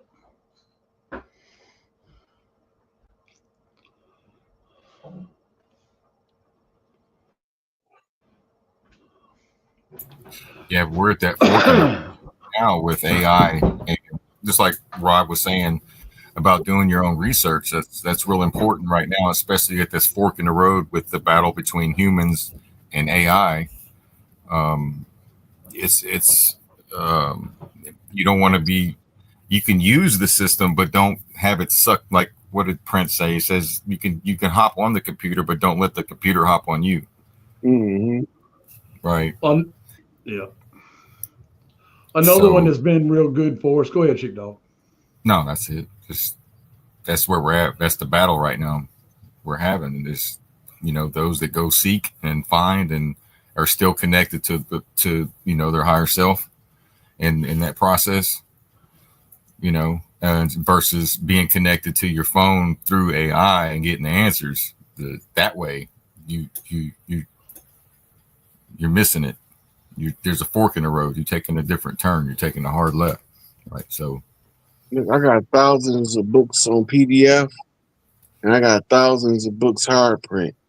I'd rather sit down and smell the pages as I'm turning them and get the other sensory phenomenon that come with it than sit on the computer and scroll down the PDF. yeah, the book in hand. You know what I started doing my PDFs? I put them on. I have had a computer read it out loud while I'm cleaning up. Oh, that's a good idea. Yeah. So I had too many PDFs. I couldn't just sit there and read them like that. My eyes started hurting after a while. Oh yeah. Got to put them blue screens on, them blue screen glasses. Yeah. That's the first time. That's how I first had Hitler speeches in English. I had found a file on this bit sharing site called BT Junkies, and it was Adolf Hitler's speeches in English. And I started reading them, and I was like, damn, they told us some bullshit about Adolf. Yep. So I was like, it's too many of them for me to sit here and read. So while I was doing other stuff, I was letting them play in the background, and I was like, yeah, he right. Yeah, tell him, Adolf. Hell yeah, man, that's right. And I was like, wait a minute, I ain't supposed to be agreeing with this motherfucker. He ain't supposed to be right.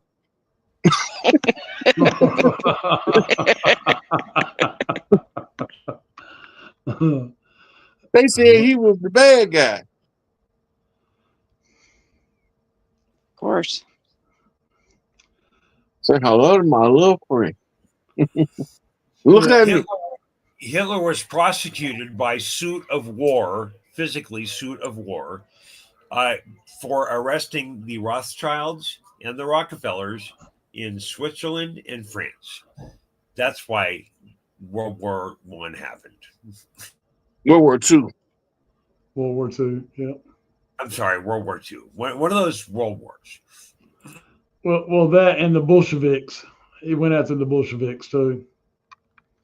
He found out that them people was funding both sides of the war. Mm-hmm.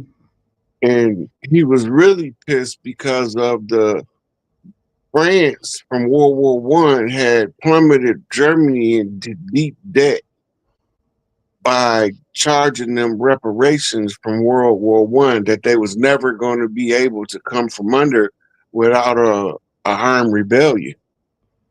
It just so happened that the Third Reich was the only ones that understood the source of the oppression of the people in Germany at the time.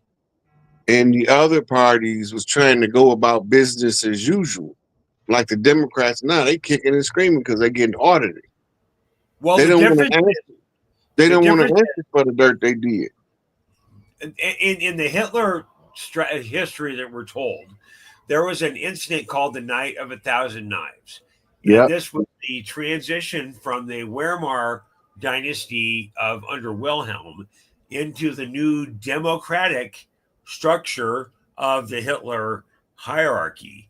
Mm-hmm. And in the current timeline that we're in, Doge is this reformative movement. Everyone is supposed to know that Hitler was bad. Well, Hitler was the last guy to really try and kick the debt slavery. I mean, I know I'm trying to tie a hard string together here, but your research is impeccable. Yeah, because I came up with the same conclusions. Yeah, and I never sat and shared a book with you. Yeah, your research is impeccable, Gandalf. So you're hitting it, man. And then the whole thing was the Jewish onslaught of the war. That was like not even a primary part of what they was fighting about. That was something like 5 or 7 on the list of things more important that they was protesting other than the so-called Jew in Germany. They was more concerned about people not being able to have food, clothing, and shelter than they was about a damn Jew. Well, look, Rod, it all is in war. Yeah, because We've been that's fighting that this takes. for hundreds of years. That Yep. all ends in war, and we just have to stop. And What? it's the same Go ahead. people behind every time it end in war. The same people get caught at the end. They don't never be different people. They just look different. But they're the same people when it all comes to the end and they go crashing against the wall and the war break out and they rounding up the war criminals. They always the same MFs. It don't never be nobody different. It's the guy in the corner trying to make a living that gets caught in a war. I don't care if it's nations or hoods. It's all the same shit. And I'm tired of it. When do you see this ending, Rod? What's my hope at the end of the rainbow? Because I'm a hopium guy. Yeah, well, we coming up on the end of it. But we still have to follow the steps in the process of a transition from an old wicked system to a new and righteous system.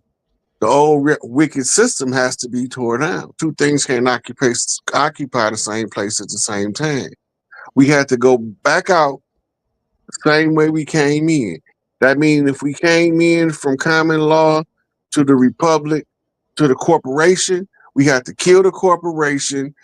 The republic job is to kill the corporation, and then the republic job is to restore back the common law back to the rightful people of the land. It's a reverse engineer process. And this will come to an end, but we don't know what the next cycle, it might be something different than war. That's the pariah of humanity that emerges. That's the entropy of societies. Social groups break down over time. Young boys grow up and rebel, they got to leave their daddy house. The trainee chief becomes a grown-ass chief. He don't want to be under the big chief rule no more. He want his own territory. Right? So this is nature. So what nature going to do is force us, the agents of nature, in the realm of the human, to clean our mess up. The ones who come to take it back, we can't take it back until it's cleaned up. The republic job is to clean the corporation's mess up. And then that's the pivot point in the semblance of balance. Then it flips back to the common law, which brings us back under the tribal jurisdiction and the restructuring the government across the land. We don't know what the next government gonna look like yet because we haven't created it yet. Because everybody got to be involved.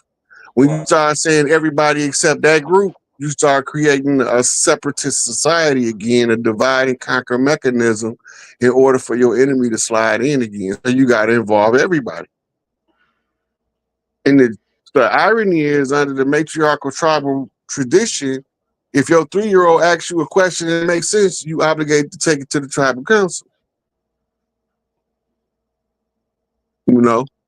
They might come up and say, Dad, why do they use rubber that don't decay when they could use a different material? Well, I don't know. Shit, let me go ask the tribal council. They'll figure it out. Shit, we got a whole think tank of thinkers' job it is to figure that shit out. My son agitated by tires. We want to know what you're going to do with these mountains of leftover tires. He think it's an eyesore and that it's toxic to the land. So I got to bring it to the tribal council, and this their job to figure it out from that point. Like the Iroquois Council, Yep. how they had it set up. The Iroquois Council, the Cherokee Council. You had 5 nations in the Northeast. You had 5 nations on the Great Plains. You had 7 nations in the South. There was so many different groups that worked together. But then we had chiefs that would go with all of the groups and try to find out what's working the best in different places in case we can put it somewhere and make it work over there. But when we was at war, a lot of those practices was suspended. We at war now, we got to figure out how to win. 500 years later, God damn, a long ass war.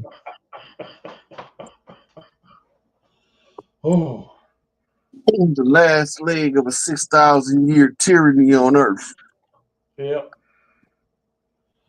Yeah. So that's, Gandalf, we all want to know when it's going to end, but remember, it can't be forced. It has to happen naturally, is basically the gist of what.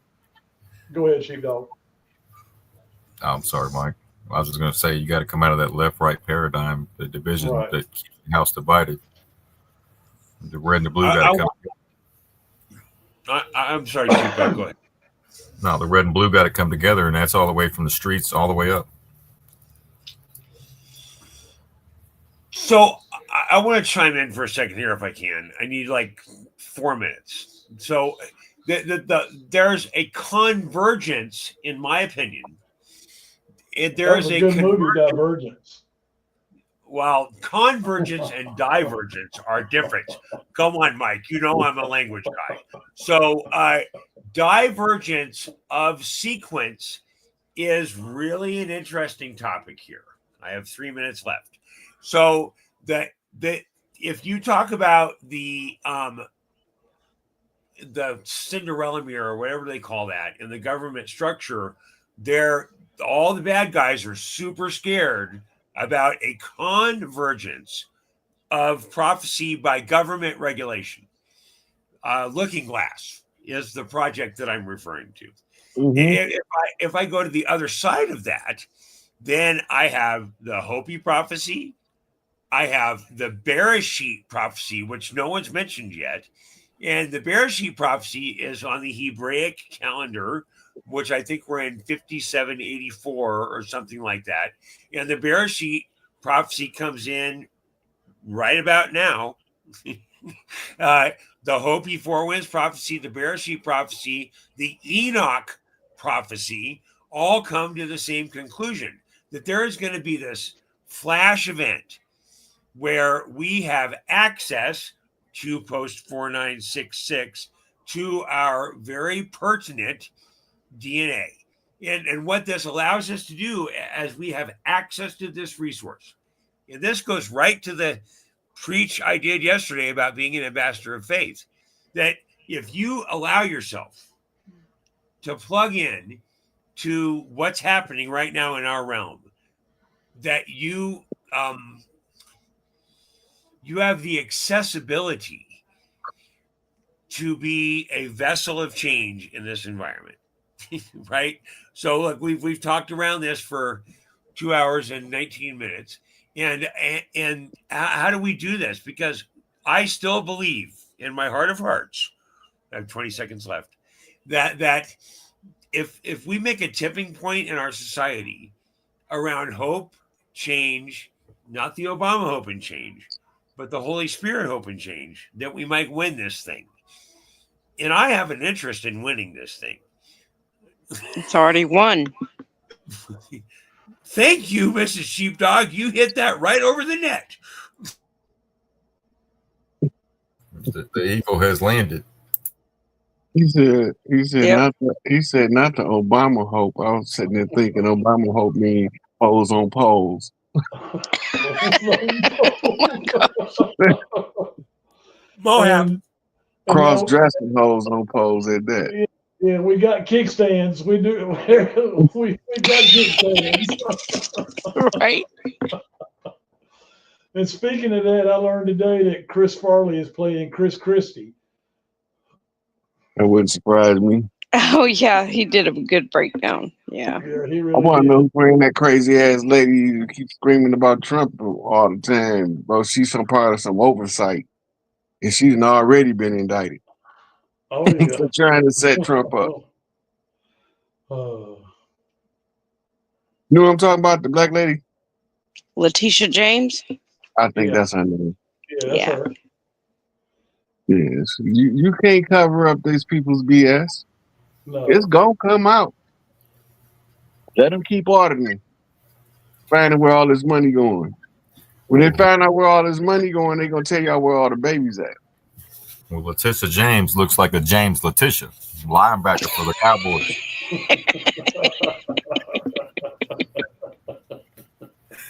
That's a James. Just I don't know. In this world, you can't say because you got Big Mike, And you got Barbara Big Buddy. Barbara Big Buddy. There's a barb in the bush. Barb in the bush, yeah. That's horrible. It is. It is horrible. Hey. I'm just trying to figure out, like, this the most irrational shit in the world is. I want to reach over and feel a woman. I want to reach over and feel no motherfucker look like they've been lifting more weights than me. Right. Our high school football trainer was a trainer for the Cincinnati Reds before he came down to our level, and he talked about meeting women in the bars and stuff while they were traveling and carry them back to the hotel room only to find out they were men. Yeah, gosh. They had a rash of that going on back in the 70s and early 80s. Yeah. One dude was in the fair with the thing for almost 6 months before he found the pecker. Good God. I think he killed him too. That guy was just missing a handout.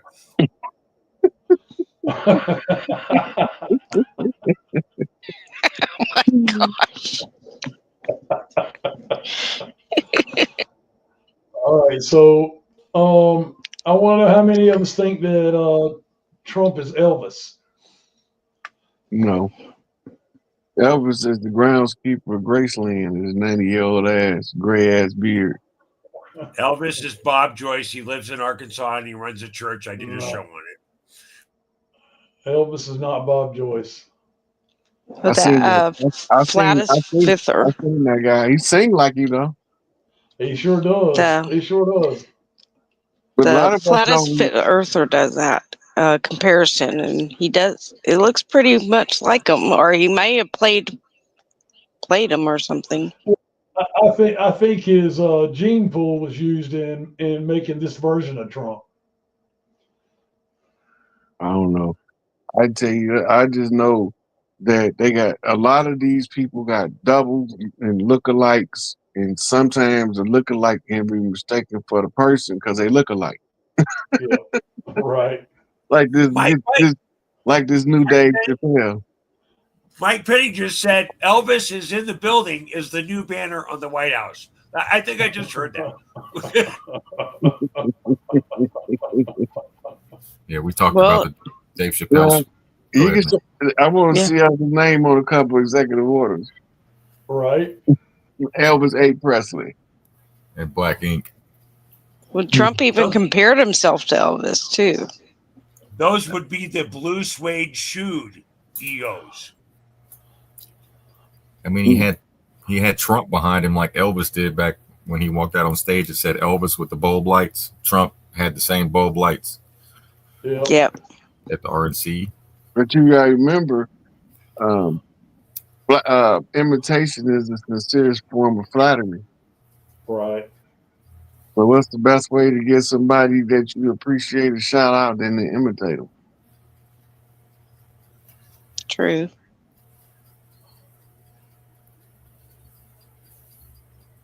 I remember Super Bowl commercials was $1 million. Now them mugs up $100 million now. I'm like, oh my goodness. That's an energy harvesting right there. Yep. And another one I've had fun with is Jan Hamburger Helper Hayes. Hamburger Helper Hayes. And she's being played by the mom on Mike and Molly. I don't think I've seen that show. What's her name? Kurtz? Oh, I can't remember. Woozy Kurtz or something like that, right? Yeah, something like that. Yeah.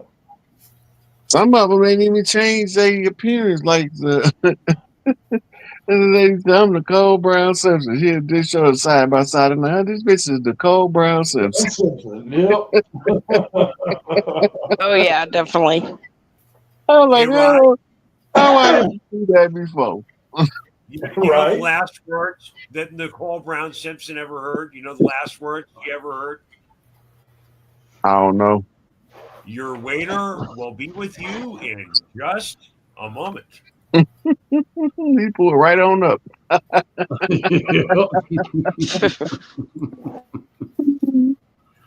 Oh. Imagine being sued and ordered to pay for wrongful death for somebody that ain't dead. Yeah. If that don't tell you the system rigged, nothing will. No, he's gonna run another 2,000-yard season. At 0.5 miles an hour. No, exactly. The infamous low speed chase. I've been watching that, and I was like, wait a minute. These motherfuckers ain't had time to make these signs. Who made these signs? It ain't like they bought wrestling tickets 6 weeks in advance. Who made these signs? They just reported this 40 minutes ago. Right. Y'all got more signs than the wrestling audience. They ran straight to the damn Walgreens and picked up some art supplies. Right. One of them was like, "Go OJ, go." I was like, "Okay, that one he could have made up on the fly." But the other one, some of the other ones was elaborate. Had the Bronco rolling up the street on the. I'm like, wait a minute, no, some of this stuff is just unreal. So I remember this night. I was on vacation in San Francisco the night this happened. And the same night, I was in a hotel room and I had paid for a pay-per-view for David Hasselhoff's American debut as a vocal artist. OJ killed David Hasselhoff's entire American career. Time out. I remember the night this happened. Hold on. Sidebar. You paid for a David Hasselhoff concert on pay-per-view? My wife wanted it, and I was like, this is my first wife. This is a long time ago. And she said, buy the pay-per-view. And I clicked, go, shut the bitch up. So it was my first wife. So hold on. What was y'all drinking or smoking before that, though? Dude, I've been drinking we were in a hotel room near Gilladary Wharf in San Francisco the night this happened. I remember this night. It was my first wife. You always remember your first. So, and she was, anyway. So, I remember this night, David. She wanted to see the Hoff when he was young and vigorous, and OJ killed it. Wait.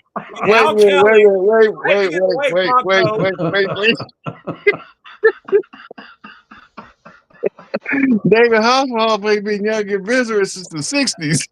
The Hoff got screwed by the juice. That's the headline. I'm telling you. Oh my God. You know what? They told me 8 people bought that. Now I gotta find 7 more. Well, I think we should try and find the other 6 guys. I paid for that in a very expensive hotel room in San Francisco when it was happening. I'm just telling you, I remember that night. So I'm sorry, Rod, you triggered me. Because that was a very expensive vacation. I suppose so.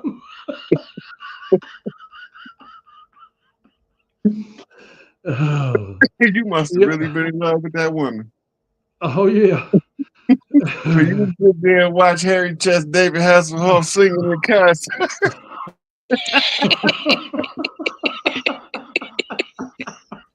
Don't diss the Hoff, man. Baywatch was a serious show. Oh yeah, Oh Baywatch my God. Baywatch, the Knight Rider. Right? Knight Rider. Oh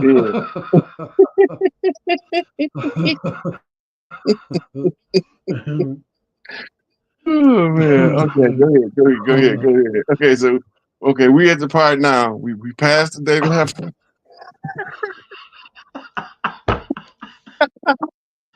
We passed David Hasselhoff's concert. I think we can get past it now. Right. I bet y'all Okay. had several messages Well, on my on my Instagram, Facebook talking about I'm number 6, 5, 4, 3, 2, 1.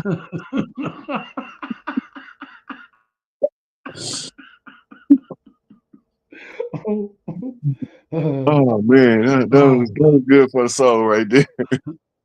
Yes, sir. Oh man. Okay, I'm going to so attempt to stop laughing. you was there at the time of the low speed chase, and you was about to turn on the concert, and then something happened. I'm glad you guys are making fun of my PTSD. It's okay, Gandalf. I know you got PTSD after watching that David Hasselhoff concert.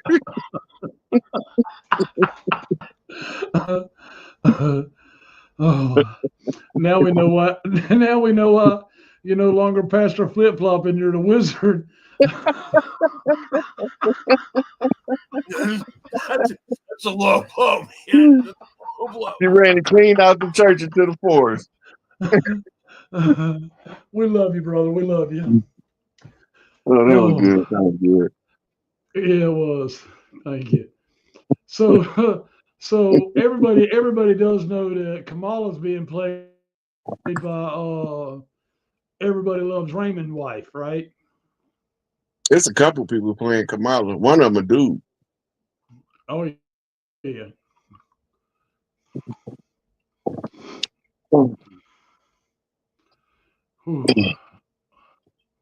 What happened to the sheepdogs?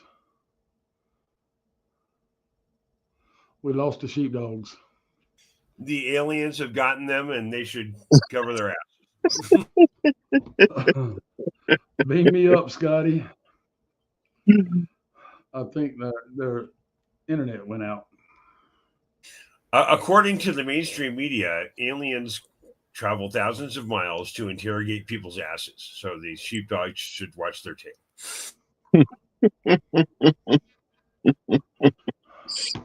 Yeah, according to the aliens, their favorite artist is David Hasselhoff too. He's the best representation of human entertainment. Look, I'm never going to live down the Hoff. Okay, I'm never going to live down the Hoff. I get that. We keep going. We're going to be talking about Ted. What's his name? The guy that's on The Voice now. Ted. Ted. I can't remember his last name. I know my grandmother about passed out and got her foot run over trying to touch him one time.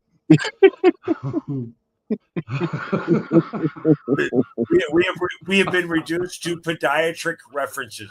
Okay, so Rod, you said something a few minutes ago, about 80 seconds ago, about 20 minutes ago, about NASA and outer space. So I think that there's a fucking ice wall, and outer space is.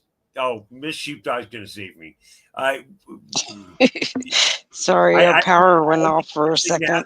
It's a tunneling operation, but I was trying to put filler in, Miss Sheep. Go. I missed it. What we took? Our power went off for a second. We had to reboot. Yeah, that's what Mike said. Y'all internet probably went out because both of y'all dropped at the same time. Yeah, I was cooking some potatoes. Shorted something out. Was you playing David Hasselhoff when you? What was your question, Gandalf? I just heard you say he was just clowning you were too spudly and you killed the house to electricity. Oh, yeah. No, I was saying nothing as usual. Okay.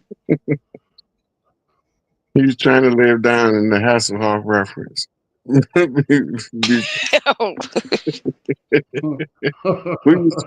we was all struggling trying to change the subject back to what we was talking about, but for some reason, Hasselhoff got a hold on us right now.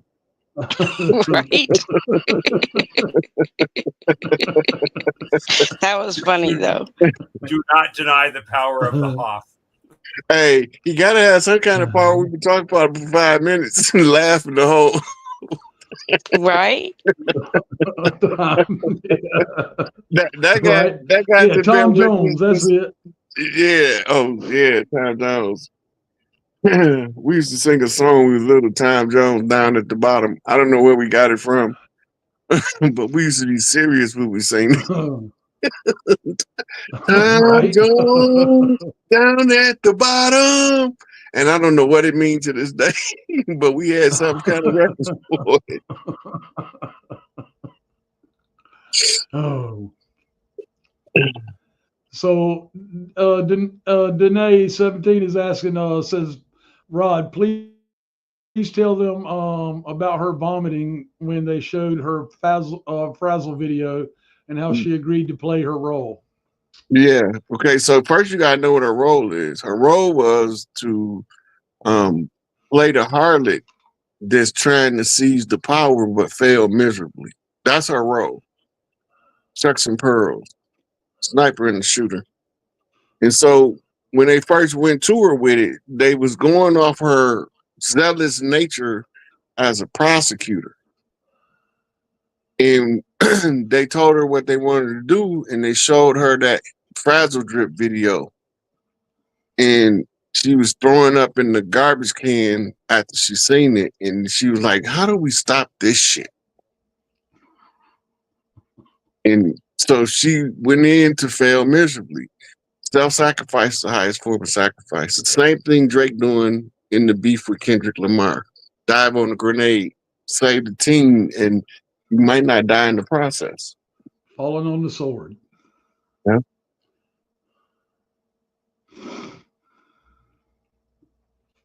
But she could have been took over as president when Joe had that colonoscopy and they put him under that anesthesia. He had to make her the president during that time because he's incapacitated. They can't restore power back to her, to him, until he go through a evaluation of competency following the procedure, same way they did with Reagan and Bush when they had colonoscopies. Right. And then the vice president supposed to have a ceremony to welcome the president back to his seat. He never had the ceremony. He never passed the competency test because they was talking about his Alzheimer's. And one is his other son, whoever the hell he is, he was having a fit because the senators and congressmen talking about his Alzheimer's. And that's why they was calling him Sleepy Joe. But the reality was he was already took off the scene in 2017 and executed at Gitmo. You'll see the video. He was executed in 2019, right? I think it was 2017. Yeah, it could have been 2019, but I think it was 2017. We right, got not told long about it. Yeah, we got told about it in 2019. Mm-hmm. Well, his grave is over there in Arlington National Cemetery. Yeah. Well, isn't there a narrative that says that Trump was only president of the corporation for like 11 minutes? And in 2016, he signed everything over to a devolution scheme. Doesn't that make the Biden administration nullified, I don't know, a year earlier? There was never a true active presidency under the Bidens. Trump was the de facto president, or the de jure president. They was acting in de facto capacity, and that was the republic running alongside of the fallen corporation. Trump signed the order to liquidate the assets of the bankruptcy, to settle the bankruptcy. Trump's already been the last president. Yeah. Once he signed to liquidate the assets and settle the bankruptcy, it was over with. Everything else since then is just to keep people from falling into a state of panic. Right. So this is verified by the furtherance of EO 13818, 13848, and 13959 that combined the Biden administration furthered every one of these. They had 24 or 12-month expiration dates. Mike and I did a show about this months and months ago. I think it was November the second week of last year. So the furtherance of the EOs, this is actually happening. So there's a lot of news out there that just be wary, not weary, right? How do you interpret all of the news, Rod? I know that you do a lot of filtering in this as well, but how do you find the hope and the hopium here? Well, from what I'm seeing a strategic play out of a military operation. What Trump came in to do was going to require more than 8 years, and they needed at least 10 because he had to oversee the celebration. So they give him the 2 4-year terms to do the work behind the scenes. He was still doing governmental functions while Biden and Kamala was in office. Right? He was doing them before he even got into office too. Yeah. Right. So he been picked by the military to be the guy to go in as the CEO and dismantle the corporation. Right. So because I know that the corporation has to be taken apart, now we at the part where it's took apart. Now we got to have an accounting of all of the assets. What's available, what's not available. Then now you see those doing the accounting. I don't see anything to worry about myself. All I see is a brighter day coming. Yeah, absolutely. And cheating, you're right. Trump's first tweet was about human trafficking in 2012. That was his very first tweet. Back in 2012. Was he still doing The Apprentice then, or had it been? It just had closed out, or they handed it off.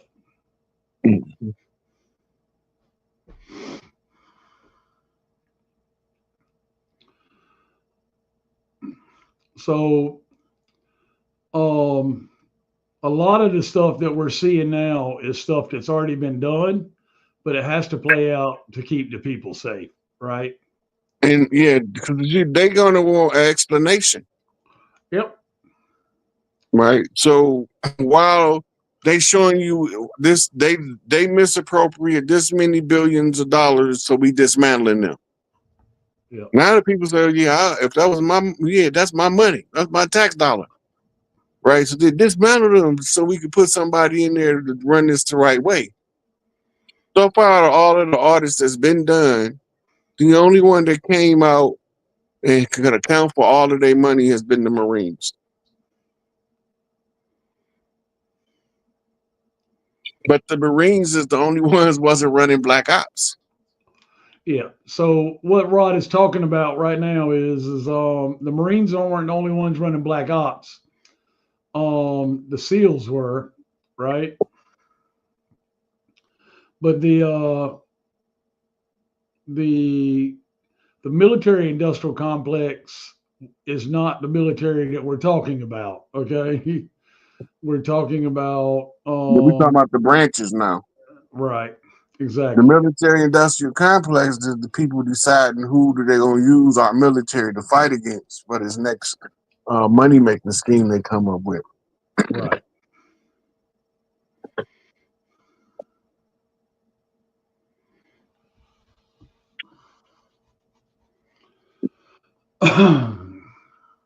So, and then the Earth Alliance comes into that as well. And we're getting ready to see about a 3 to 6 minute heralding of the sky with Project Bluebeam and the onset of the actual reverse engineered UFOs helping the people.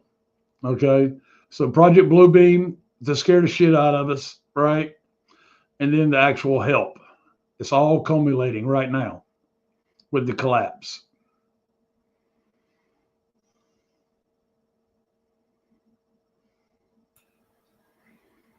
So I heard a thing that Trump SARA is supposed to be, you can't be part of Trump SARA unless you vow to not enter your country into war.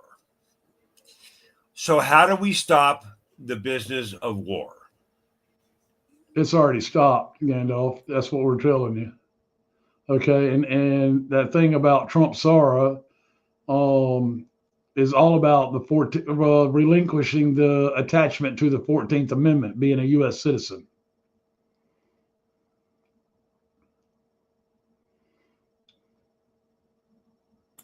Thank you. Yes, sir.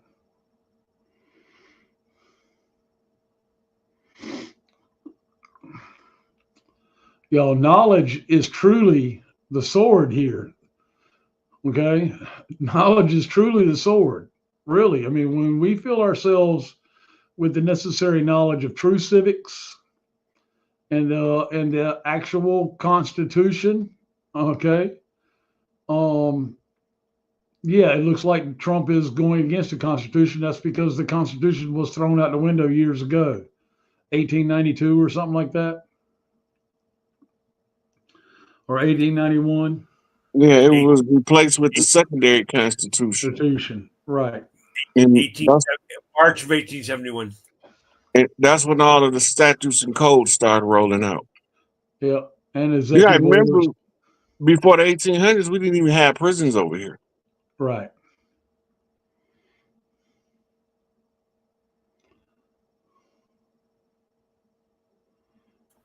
They used to use the firms. They used to use our firms to hold us captive on. That's where they get the slave narrative from.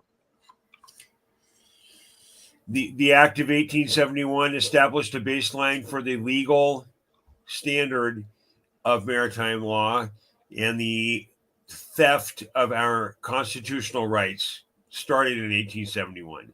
In 1913, we had the meeting of the powers that lead to the Jekyll Island event as late as 1917. In 1917, we really lost it. We gained part of it back in the 1890, and in 1892 lost it again, and then in 1972 we had our last big hit when Nixon signed off the Silver Standard. So that the theft of our nation is 200 years old. That's what we're supposed to be fixing right now, by the way, the theft of our nation. And if you don't know what they stole, how you gonna take it back? Well, that's about accounting, right? And Doge is accounting. Yeah. Which is nothing more than blockchain, right? Yeah. So all they doing is running computer programs to read the computer where all of the money went. That's all they got the little computer geeks doing. Yeah. Follow the money in the Q narrative was huge. Okay, it was huge. You remember the International Court of Criminal Justice announced that Wall Street had been captured laundering over $1 trillion in illicit sales of children and human trafficking. They had got caught laundering over $1 trillion in illegal firearms and military armament sales. They had got caught laundering over $1 trillion in drug money. Right. So altogether, they over 50 years, they just let them do it and watched them do it and watched everywhere the money went. Ever since they assassinated JFK, they set off something they can't come back from. You had too many people loyal to the cause that he championed more so than is loyal to him. I'm talking about JFK. When you listen to the separation of church and state, when the Jesuits approached him, and when you listen to the address to the press club, where he talks about the secret societies, then you understand more about the conspiracy theorists and the enemy we was against, the president himself told you. Eisenhower warned us about the military-industrial complex on his exit speech. He the one We also signed did a the show on power. that. Gandalf, you and I did a show on that too. Remember the brand show? We included that. I have done 4 shows. I've actually read Roosevelt's burial speech narratively on my channel, I think 2.5 years ago. So, yes, sir. So this stuff is not something that the so-called conspiracy theorists made up. This is stuff that the dirty players that did the dirt wrote, signed their name to the orders and the decrees, and it's all on file and record. And they just don't want you to go looking at them, so they tell you that's the conspiracy theorists over there talking. Yeah.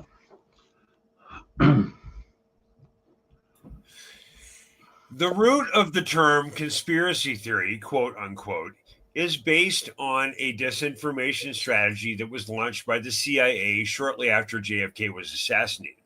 The actual origin of the word is based on a CIA operation. And it was a branch of the MK Ultra program. Yeah. Yes, one of the 38 sub branches in that category. Yeah.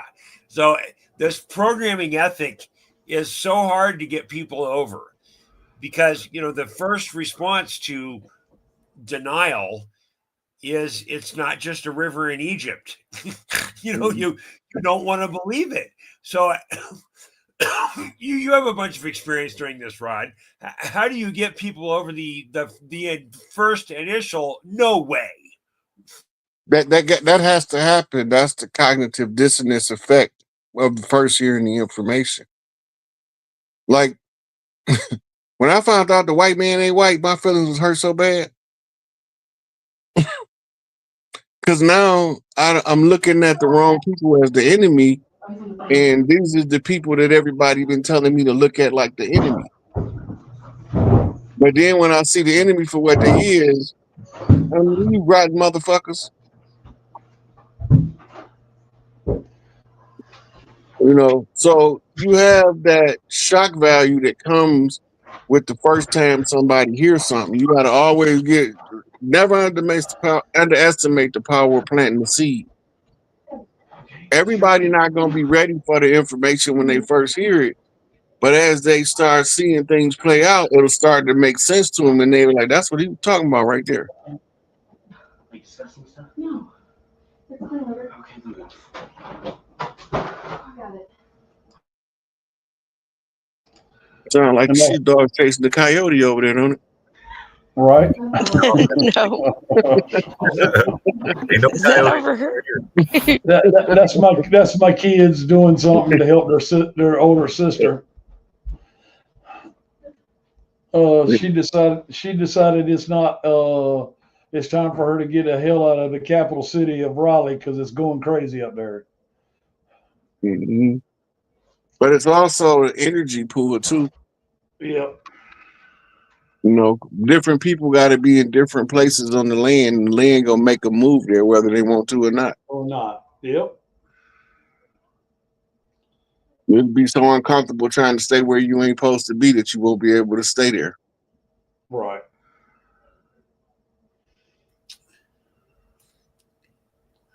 So A Panic says Rods of God stuff. What do you think about the whole Rods of God satanic structure getting decimated thing, Rod? A lot of that stuff is from the strategies derived from morals and dogma and fomenting the Third World War in the Middle East to be the war to end all wars, the reenactment of the Armageddon. Most people don't know the Armageddon was a war fought in Egypt a long time ago in the Valley of Megiddo. Yeah, that war was fought to overthrow the beginnings of what became later the Turkish Empire. And the last time that we had peace in the Middle East was during the Turkish Empire, which ended, in the 7-Day War, and later resulted in the establishment of Israel in 1947.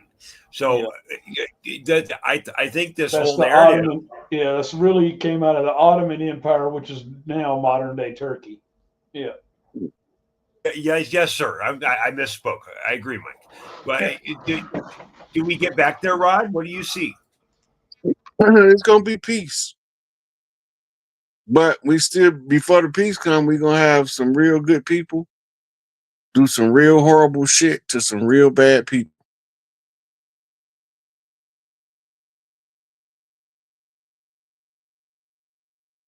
The bad people can't be the only one with violent individuals, or the good people gonna perpetually suffer.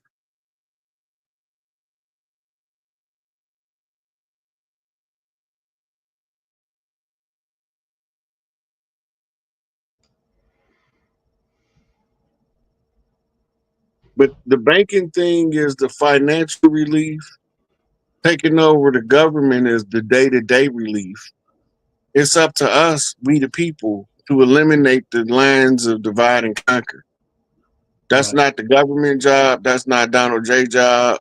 That's the people collectively among themselves to stop believing all of these inflammatory narratives that causes you to dislike somebody you never had a conversation with.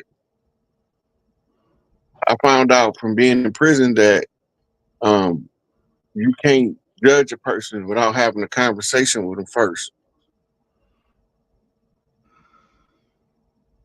That's Right right. on. Right on. So it's not Donald J's job, it's Bubba J's job. Bubba J. The unity piece is a big piece, though. Yeah. Oh, yeah, it's huge. Biggest one. Yeah, it's a big hurdle. But it's all the misinformation and disinformation and the COINTELPRO and everything like that, like where Rod Chief Pontiac talks about on the show, that keeps the people divided. You know, the great pretenders on the land running around in McDonald's uniforms, kidnapping people, stuff like that. But, you know, like I said earlier, it's the left-right paradigm, the Republican versus Democrat, or, you know, one party versus the other, or one race versus the other, or, you know, it's a constant grinding into your psyche through the media. You know, we've seen a lot with that with George Floyd, and going all the way back. You know, we can go back further than that. You remember the Democrat used to be the Democratic Republic Party. And the adversaries was the Commonwealth Party, the Whig Party. There was a few more of them. But do you remember why they decided to separate Democrat and Republic?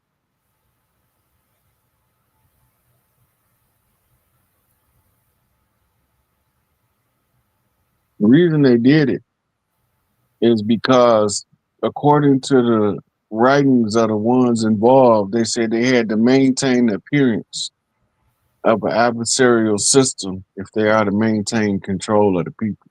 Yeah, in order to have a game, you got to have two players. Yeah. So the establishment of the Articles of Declaration of the entirety of the North American nations is based on the combination of the 13 republics and the Louisiana Purchase, because the Louisiana Purchase brings in all of what is now the southern United States. So these two conferences of thought came together to create the nation of the Americas. And they cut out Magna Mexico. Carta. Yeah. Yes, thank you, Mike. I've been trying to sit back and just chuckle here, but we're talking about these. Mike and I have spent a lot of time trying to establish a language around reading the Constitution, something that makes it like breakfast cereal, where you engage with the establishment of our nation. But the intent of our nation has always been freedom. I just had to chime in. I'll shut up. Yeah. So, but you're telling exactly right. The people over here before the settlers came believed in freedom. It wasn't until the settlers came that any restrictions or guideline was put on how you had freedom. Freedom entails you have an equal respect for other people's shit that you got for yours. That stops theft. You're not raising children like that. We only raise the children to care about what's theirs. We don't raise them to care about everybody got a right to have their own shit because it's theirs. People don't teach that lesson. You know, and when these settlers came with an agenda to steal everything we got, it's in the charter for the Bar Association of Savannah, Georgia, from King George III, that said use the courts to take everything they got. So I ain't making it up. The Louisiana Purchase is secondary to, they was never supposed to cross the Appalachians. No settlers were supposed to cross the Appalachians without going through an intake process through New Orleans. And they didn't want to abide by the law of the land. They wanted to just make it up as they go. This is how your intake for immigrants moved from the port of New Orleans to Ellis Island. One, it's only a 2-week journey to Europe. It's the vessel change. Mm-hmm. And that was a part of teaching them the culture before they went out into the town to respect. Yeah, because you had to go where the people had a temperament that you would know to respect, and they would understand your temperament. Right. A lot of the problems come in when you mixing lions and tigers in places they don't belong, on bear territory. And now you wonder why the lions and bears and tigers is fighting. They supposed to fight. They not supposed to be together. Right? So you put the lions in his habitat. Most people don't know that the lion originated over here. And that's how you know that the Outer Africa theory is some bullshit. The lion alone tell you that, and the elephant. The oldest elephants was over here. So how the elephant get all in India and Africa, we ain't take it there. We got the record of riding camels to across the Bering Strait going west. But they tell us to disregard what our people said because they was too primitive to know what the fuck they was talking about. But they know that the camel not native to nowhere in the Middle East, but it's native to over here. But Republican Democrat, they got a jackass and an elephant. Yeah. Scott. Yep. Because the elephant got a long memory and the jackass full of shit. Guaranteed. And that's Louisiana. Now you talking all up in the bayou. You know my off his pipe. Feel that gumbo, you know? I got 2 mules in the barn, which makes me fully asked.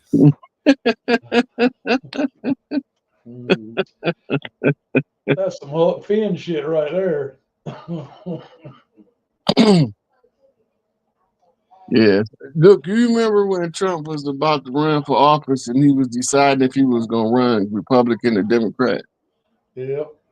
You remember when he said, I'm thinking about running Republican, but it's a whole lot of people that I've been knowing for years going to hate me if I turn Republican? Yep. And they hated the shit out of him. Yep, they did. They did, and he sure enough ousted Ross Perot and all their gang too. Mm-hmm. Ross Perot almost upset the system. They had to get him out the game. Yep, absolutely. Mm-hmm. In 1972, Ross Perot, who was the largest contractor, he was the Elon Musk of his time. I'll be right back. In 1972, Ross Perot went to Richard Milhous Nixon, and he said, I have a debt from the Vietnam War. And the exiting of the Silver Standard, the last time we had it in 1972, was signed by Nixon right before he left office. He wasn't impeached.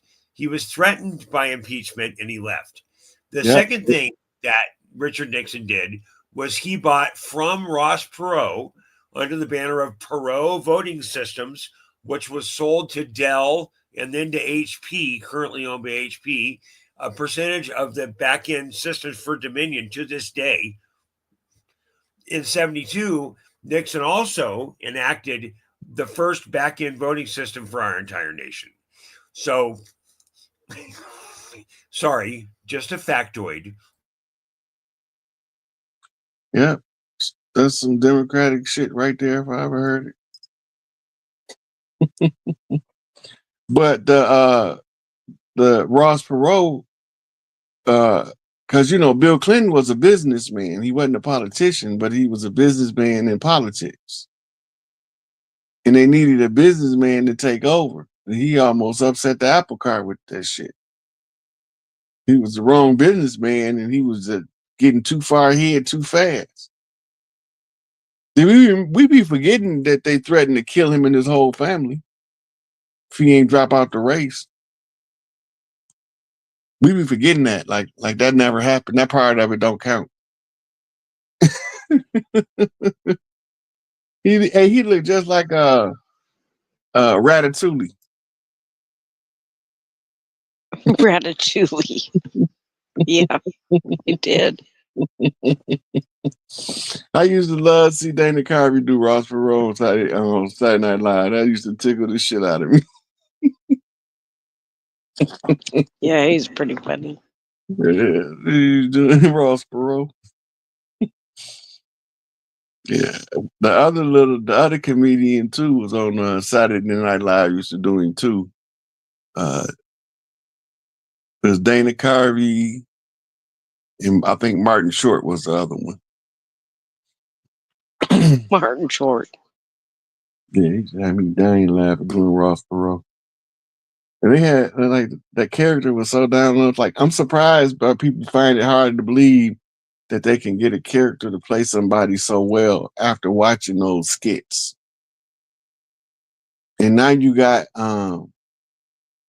deep fake and artificial intelligence technology to fine tune to make it look exactly like the person they playing. And now actors are playing all the politicians, in my opinion. Well, remember they put that bill in front of the Congress right before the inauguration, about a month before it, saying that if 100 or more senators and congressmen are missing, they needed a continuity paradigm in place. Then Trump announced so many beds opening up at Gitmo. Then they turned around with the Brunson case and said it's over 300 and something senators and congressmen and elected officials or public officials that don't have an oath of office on record. So 300 and something is over 100. And it's enough bids in Gitmo for all their ass. And remember, Trump kept telling you certain people were central casting. Yeah. Right? He ain't gonna tell you everybody, but he gonna tell you certain key people so you can understand the progress they making.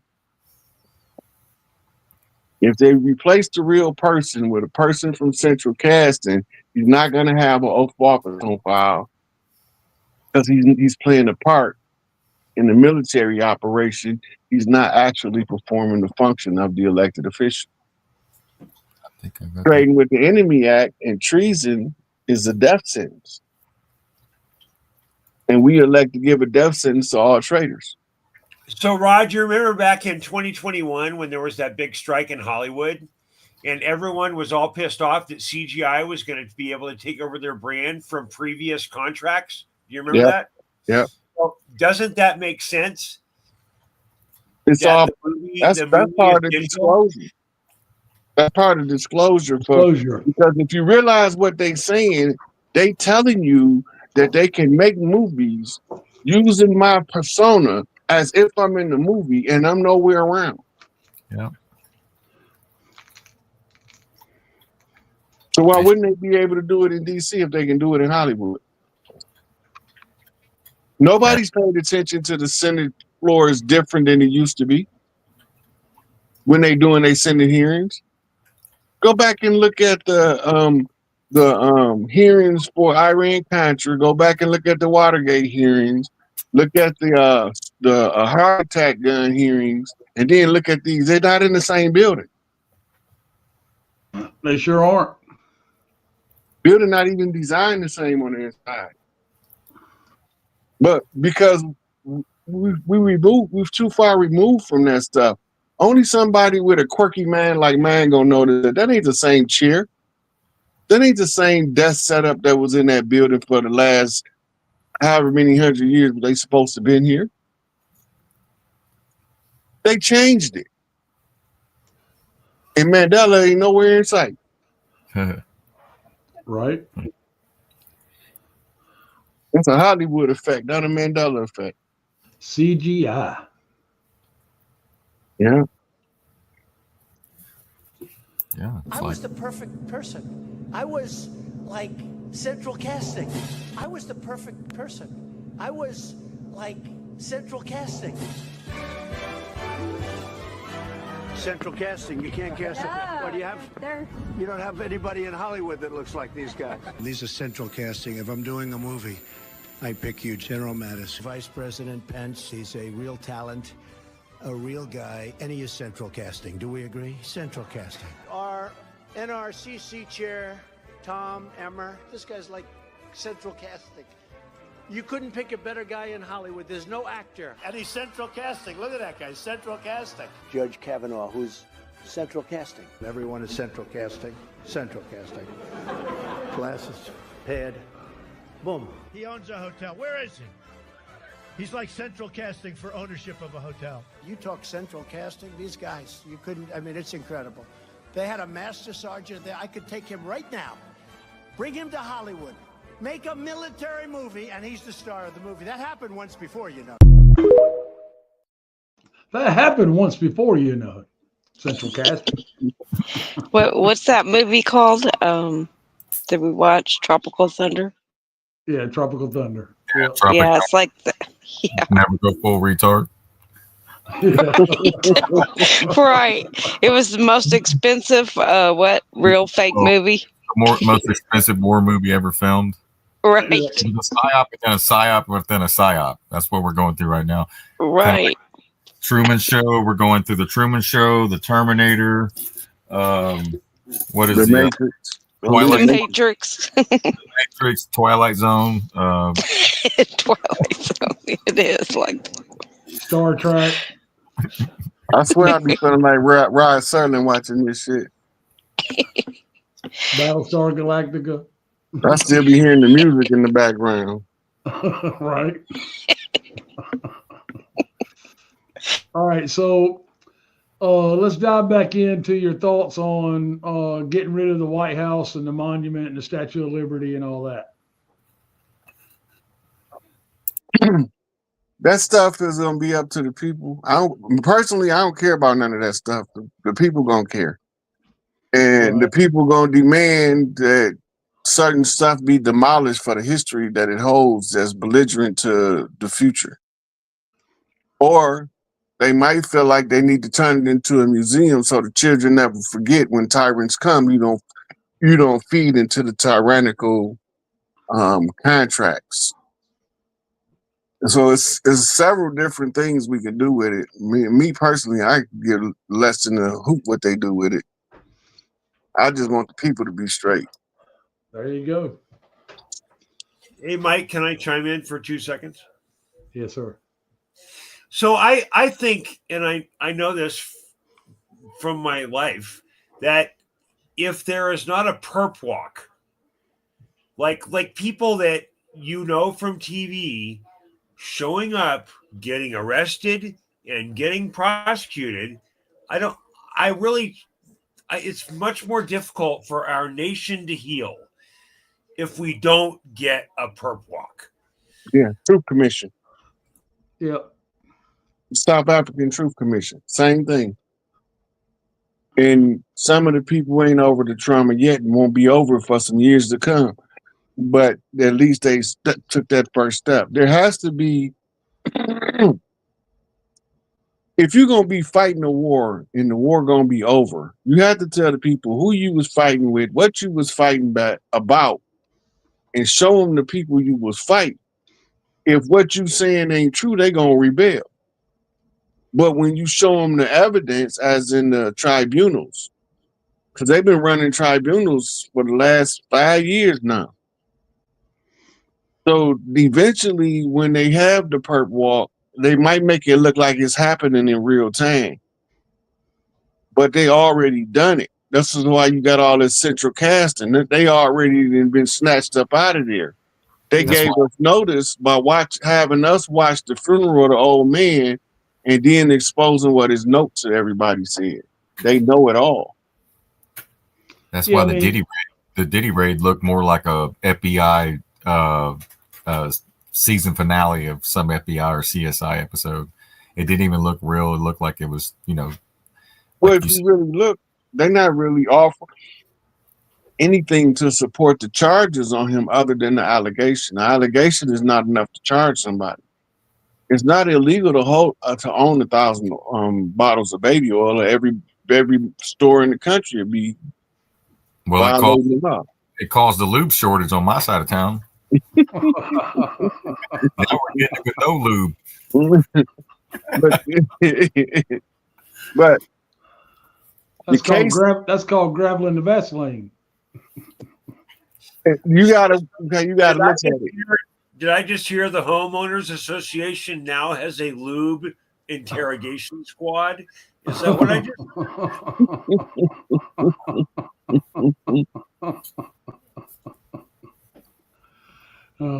All I can say is they better not drop the soap. The only way his case can be running the way it is a couple of probabilities of why they would do it this way. One, he's a little fish tied to some big fish. Yeah. Two, they need just one more person. They looking for a key person, and so they stall his case, which would be a co-defendant 9 out of 10. He the only one arrested, but they got him charged under RICO, which requires racketeering or conspiracy, and you can't be in a conspiracy by yourself. Well, that's like Ghislaine Maxwell trafficking kids to nobody. Yeah. They didn't never, but all that's gonna come out too. But the Diddy case is tied to the Epstein case. They're gonna use the Diddy case to bring out the Epstein case. That's gonna bring out the Podesta files, and gonna bring out the Hillary Clinton emails again. And it's gonna bring all that shit back to the forefront. Yep, the Benghazi story is all coming back. Yep. 9/11, the truth behind that. Who was involved. So Trump just launched an investigation through the Doge team into the Pelosi crime family, specifically targeting the light rail system that's supposed to run across the state. And my research says they have yet to build a single mile of workable track. I don't know, like billions of dollars later. So I as much as I don't want to believe that Trump is really, really a good guy, because I'm a skeptic, we have to uncover what's happening there, right? I mean, California is full of corruption. What make you think he got to be a good guy to do the right thing? Yeah. I did not say that. You know what, Rod? That is the best answer to my statement I've ever heard. That I don't think good and bad is a thing. I think action and intention yields results.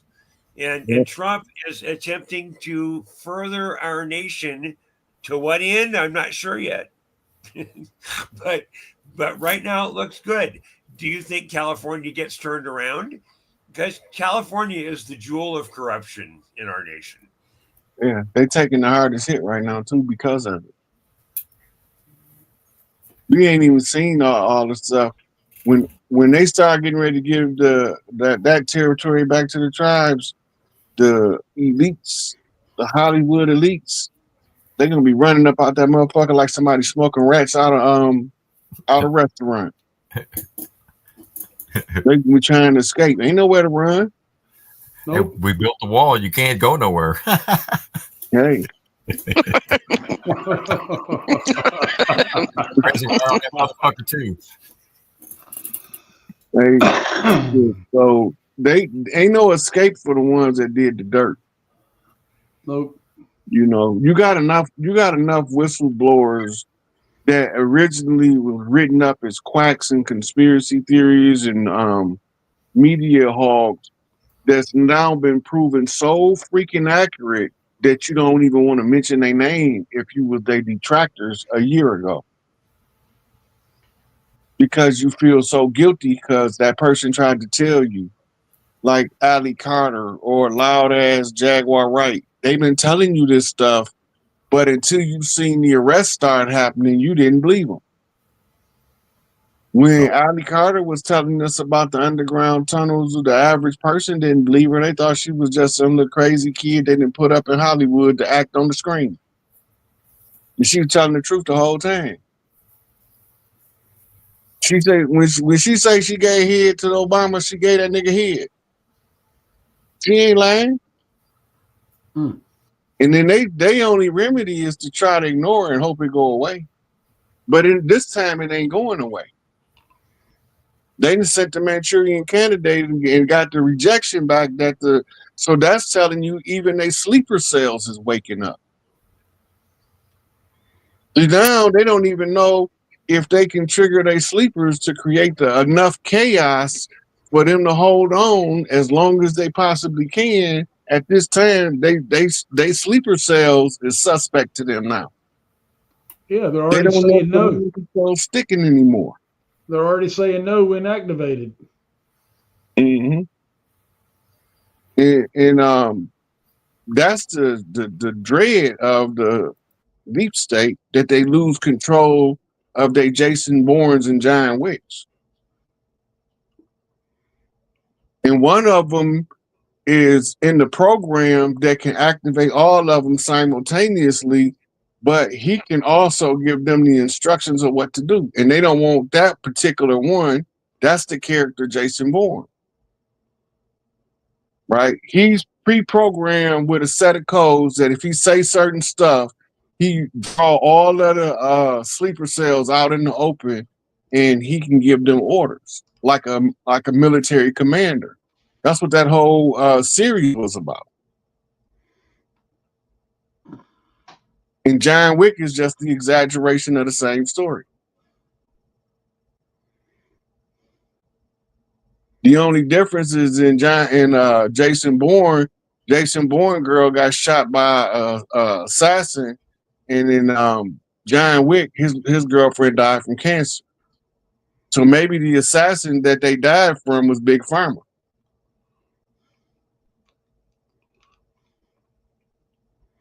So now her husband wants his revenge.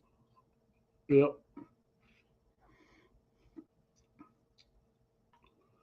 You talked about the Joan Benet case and being in the news again recently, Rod. They're asking. I hadn't seen it, but I do know that if they keep poking around that case, y'all gonna see pictures of John Podesta, his brother, and Ghislaine Maxwell at that house when that party was going down. Wow. They was there. Wow. And he got pictures in his files. They even matched the sketches. Yep.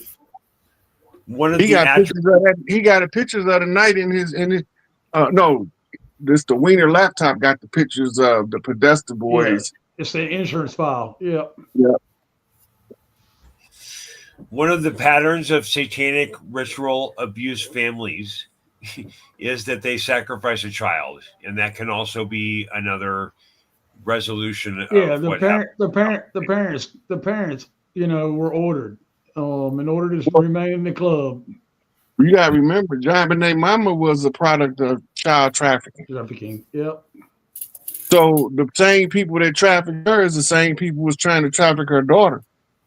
He was against it, opposed to it. That's why they put that gun to her head and made her write that letter and threatened to rape her other kids.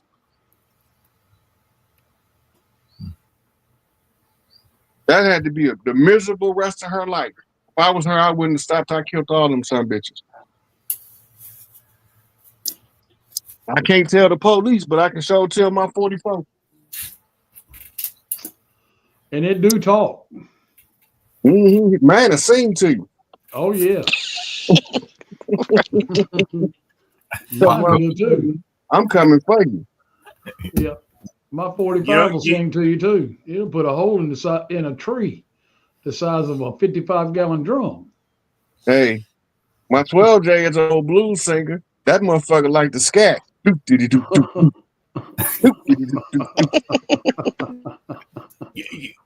You know how you answer the door at 2 o'clock in the morning? Bang, bang. Who's there? Hey.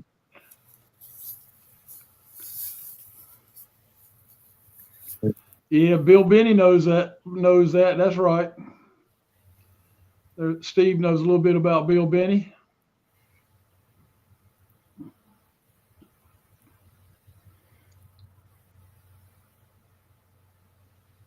Know about Chuck Connor. Chuck Connor. David Hasselhoff.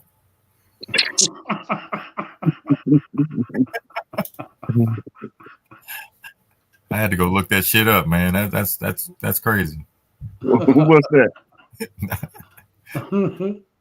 I'm not gonna bring it back up. I don't want to do the wizard like that no more. We'll leave him alone with that Hasselhoff. Oh, yeah. The only thing I want to know is he the first or the 8th person that ordered it. Right. I tried to watch it. They cut it off. It went to the white Bronco on the highway. I'm telling you, I have PTSD over this, man. Wait a minute, they interrupted your David Hasselhoff concert with a low speed chase. Oh man, I was on the honeymoon of my first marriage when this happened. This is a true story. Hey, look, now I know why you divorced. Because I swear, if they interrupted my David Hasselhoff concert that was already a buzzkill with a low speed chase, I'm definitely gonna be ED. Something ain't gonna work. I would go look for a safe space, but the USAID funding was cut by Doge, so I have no safe space. I got one safe space, not seeing David Hasselhoff chest hair. There you go. I'm telling you. I know I'm safe at that point. I'm telling you, I've already asked my kids if we have to start this again. I just need my helmet and my crayons, please. Look, I'd rather watch 22 hours of John Denver in concert than to watch 30 seconds.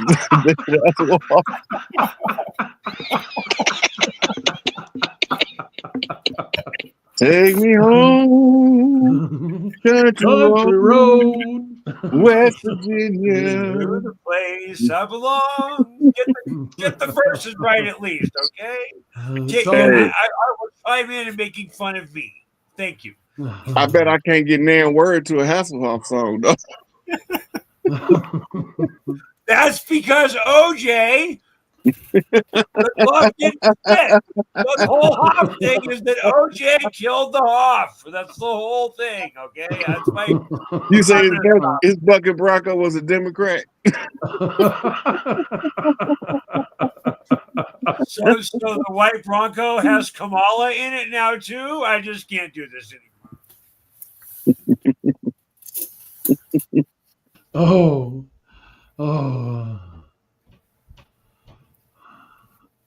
Joe Brown played his part, exposing the whore Babylon. He officially initiated Kamala into the Hawk Tuah tribe. He gave all her personal references to all of her Hawk Tuah work she put in. Right along with them calluses on the knees.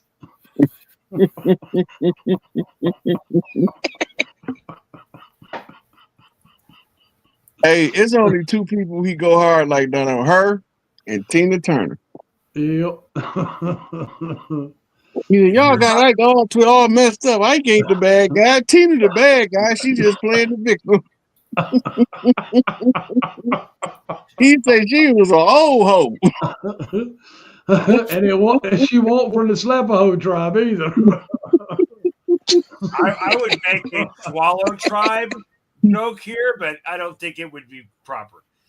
Yeah, let's Well, let that always one gets ride.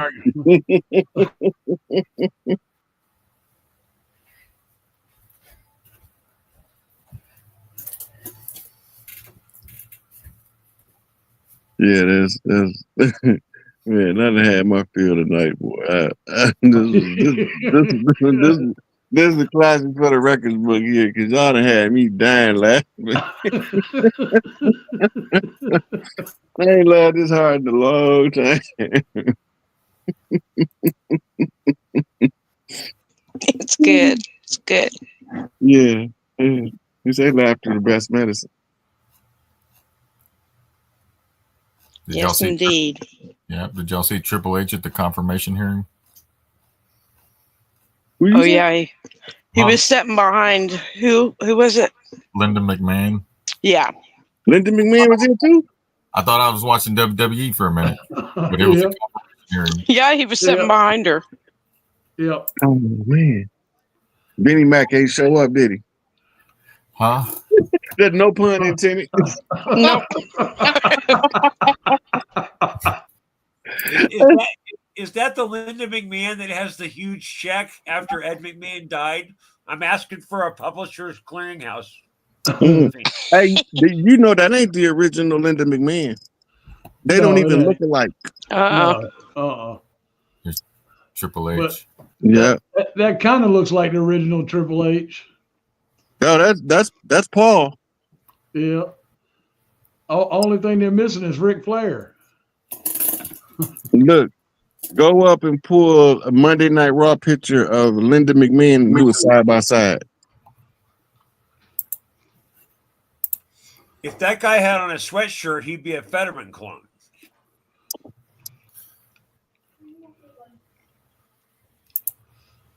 Hey, he's a cerebral assassin, boy. You don't never know what power moves he's making because he always 22 steps ahead of everybody else.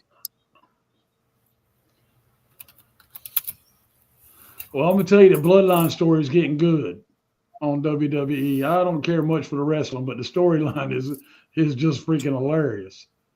Yeah, that's probably the hottest storyline in years. Yeah.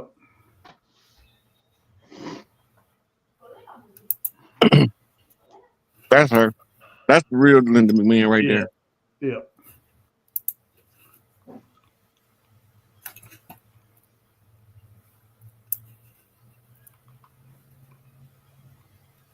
Kind of get it. Hold on, let me,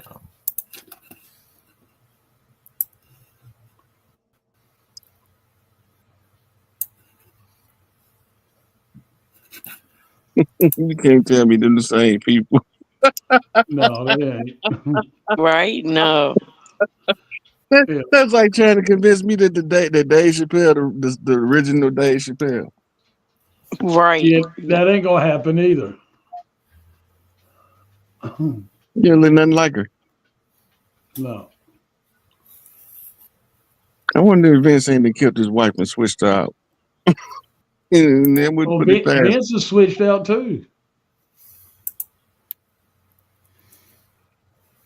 He might be. His old ass. He was a bad mofo with that promotion though. Oh yeah. He changed the whole business model for wrestling. Oh yeah. That was a good documentary. The Vince McMahon story.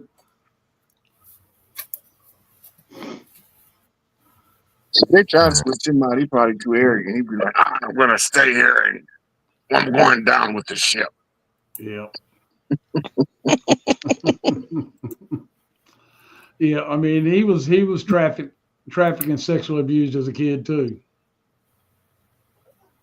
Yeah. Was he? Oh. Oh yeah. That's why he held that grudge against his father, because he felt if his father was there, he wouldn't endure the suffering. Right. That's terrible. But he forgave his mama. Yeah, because he realized you can't, when you a victim and you realize that the people you thought was protecting you was also a victim, you can't be mad at them no more. Right. So I used to play golf with Lou Pearlman, the Backstreet Boys guy, a long time ago. And I'll tell you that the line between hero and victim is at the root of the trafficking. There's a lot of people that you think are bad people that are just indoctrinated. They don't know any other way. It doesn't make them bad people. It just makes them something else, but I don't think it makes them bad. Well, a lot of times after you be a victim so long, it become normalized, and you think that's how reality supposed to be. And so you sometimes go into Stockholm syndrome, protecting your abuser, because you thinking that they did something good by teaching you the ways of life, never knowing that they didn't corrupted you to your core.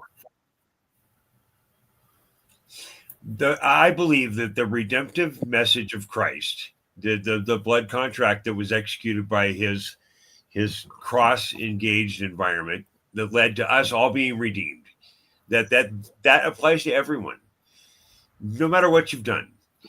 And if you disagree with me on what that line might be, then that's not between me and you. That's between that person and Christ. And I want to give everyone the ability to adopt that. So I want to believe in redemption as hard as I can. I don't want to hate anybody. Well, redemption is a fact. I'm a walking example of that. The redemption is a fact. You can be redeemed from your worst version of yourself to become something that you never thought that you would be capable of becoming. Like when I was studying all this CIA operational manuals and shit, I was trying to find out what was going on. I didn't know that it was going to make my skill set sufficient to be able to read their codes, because I didn't know they was talking in code until I started seeing them everywhere. I'm like, holy shit, these people talking right over our head, in our face, behind our back. Yeah. On TV. Radio. On TV, in the newspaper, on the radio, at the movie theater, at the restaurant, the signs. When you're driving down the street and you see a bunch of business signs all up and down the street, all of them got coded messages in them. Like, the people think they own them, don't own them. McDonald's ain't owned by who you think it is. McDonald's family been lost that.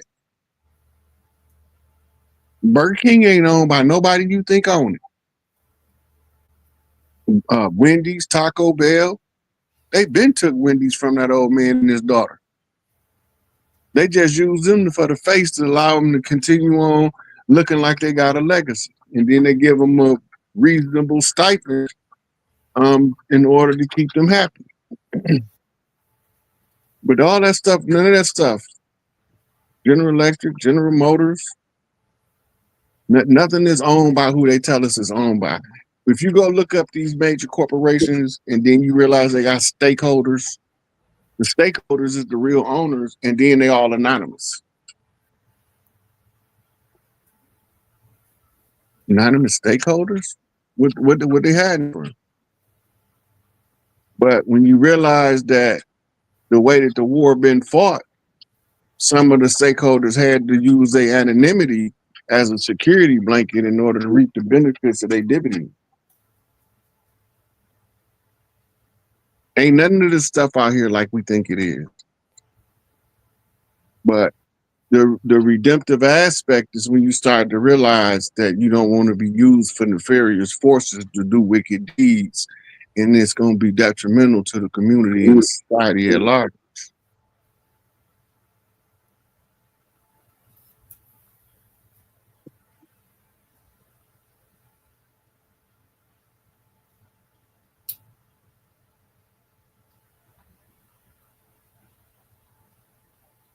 Where we go from here, Mike?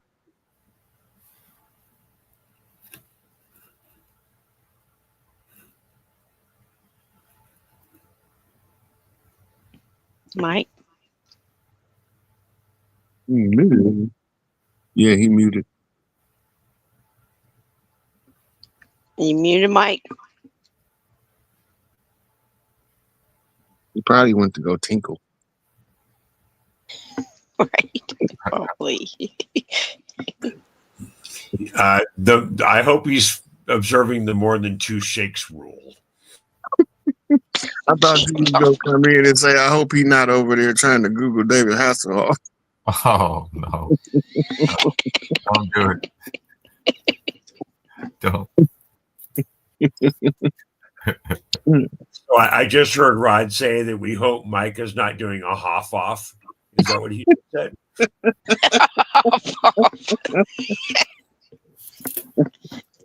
Lord. Way down in the bayou. Here we go again. Just another blues song. Yeah,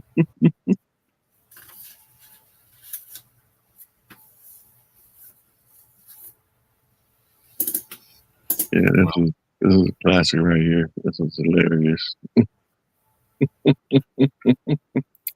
I couldn't believe he said David Hasselhoff. So that caught me clean off guard.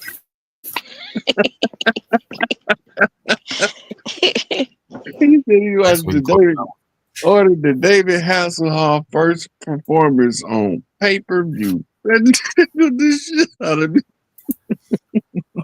OJ killed the Hoff. I'm telling you, this is not a Mandela effect.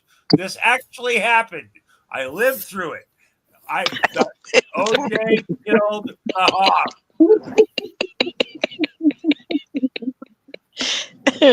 I guess he didn't think it was a hassle. It was a hassle.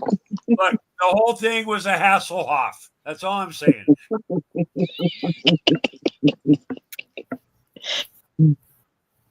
Hey, but you know what? What make that so funny to me is David Hasselhoff outside of America was one of the biggest stars in the world. Dude, he was Yeah, he bigger. was. He was bigger than the Titanic in Europe during the time. That was supposed to be his transition move. He was going to cash in. But no, OJ slashed his way through it with AJ Callings in a white Bronco on the 8 or the 1. They were up the Pacific Coast Highway at the time, if I recall. But I'm troubled about this, Rod. I can't believe you're making fun of me for this. But you saying that the Titanic that hit the iceberg, it wasn't an iceberg, it was Hasselhoff hitting the white Bronco. The Titanic was off. The Titanic was off with the white Bronco. Yes, that's what I said.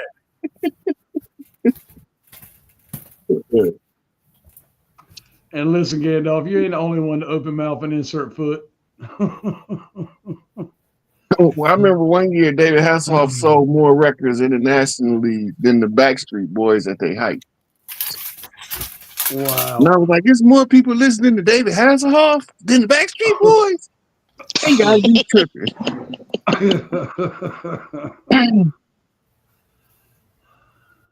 They wasn't tripping though. He was selling a whole lot of records. Do not underestimate the power of the Hoff. Oh my God. Oh my.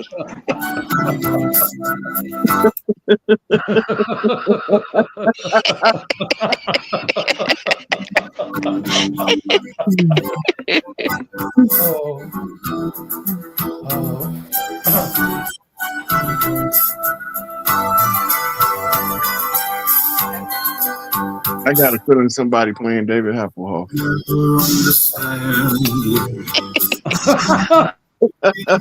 Oh no. Turn that off. You know online, he had to go look that shit up.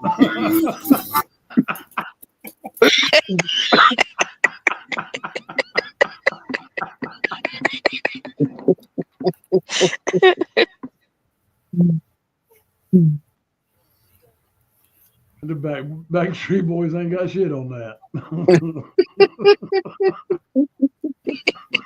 That was called Flying on the Wings of Tenderness, 1989. Oh my gosh.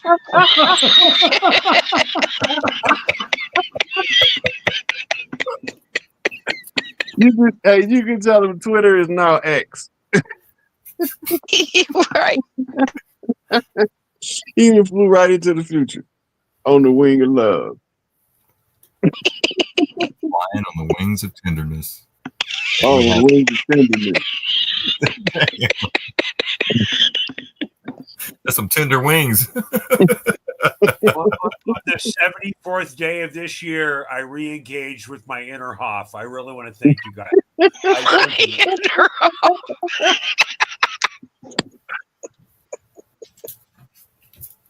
Hey, where is he now? Where's old David? Is he still alive? No, ask the wizard. He'll tell you. The spirit of the Hoff will never die. God, I missed my delivery. The spirit of the Hoff will never die. No, the Hoff is not dead. Yeah, sitting on the bay, on the dock of the bay, watching the Hasselhoff sail away. No, instead of the Hoff has replaced himself with the Rock.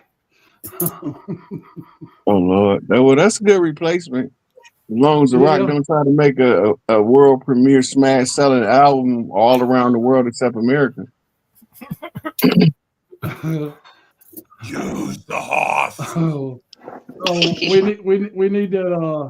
We need that video from YouTube of the Rock singing to Hillary.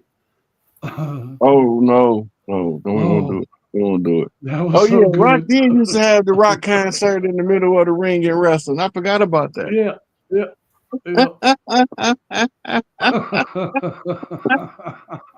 Oh man, I forgot all about that.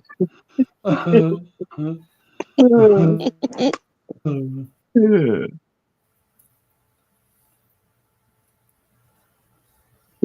Rock Hasselhoff. His new name is Dwayne The Rock Hasselhoff. It says he's still alive. He's 72. Oh, he might got some more juice in his tank. Hey, check it out. I think I found the concert. 1994 pay-per-view concert. David Hasselhoff. Man, you can't tell me that guy don't look like an automatic star though. Right. When you go back to and you look at his story, he wasn't never supposed to make it big. And so they just threw him in kit and thought that was, that's just something to give him to entertain him for a minute so they could stop asking for parts in these great movies. And he messed around and blew up.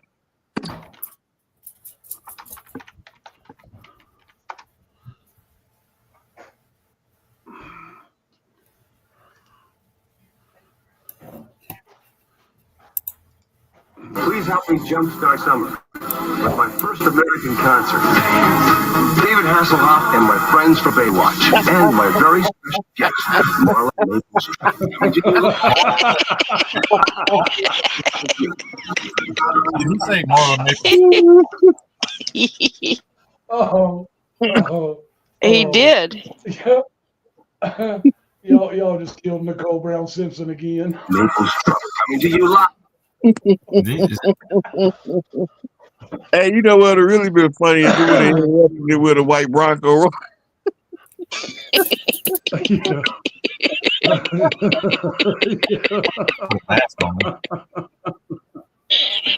Oh.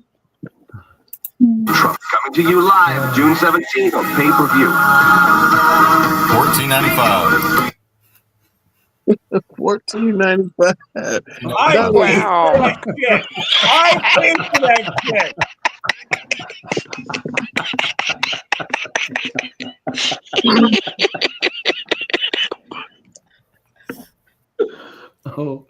Oh, here we go. This will help us a little bit.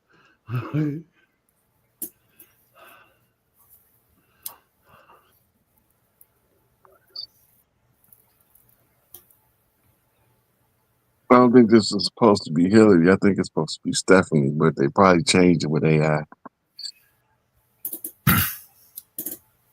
There's no sound. No sound. You got to unmute the mic. No sound? No.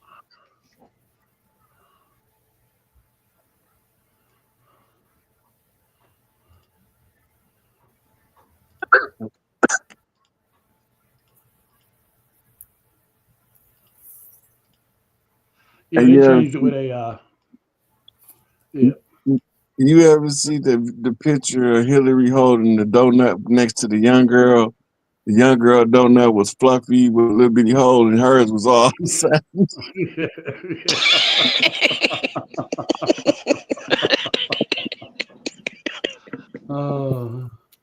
What? That picture had his eyes up, laughing so hard, like she knew her stuff would go out. Yeah, exactly.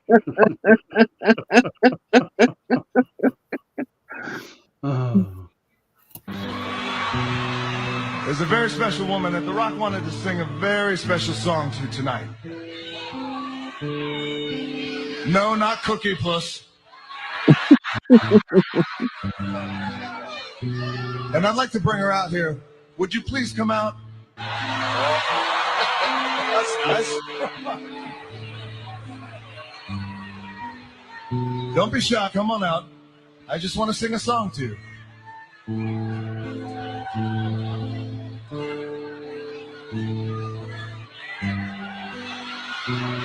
Ah. There you are. You look so nice. I got a very special song I wanted to sing for you. You ran off last time I was talking to you backstage. Sing a very special song. I want to sing it to you.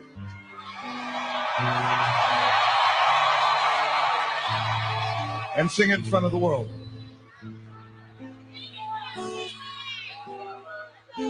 One of my favorite artists, Mr. Eric Clapton. Late in the evening, she's wondering what clothes to wear. She puts on her makeup. She brushes her short hair. And then she'll ask me,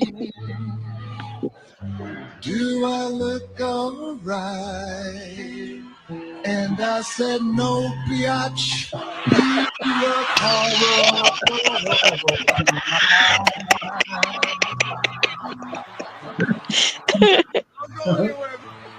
Don't go anywhere. You're going to want to hear this. Look at her face. Use all your power. Waste everybody's time. Dress like a hooker. It's not the expensive kind. So get your ass to the airport. Take a one-way flight. Because, biatch, you look horrible tonight.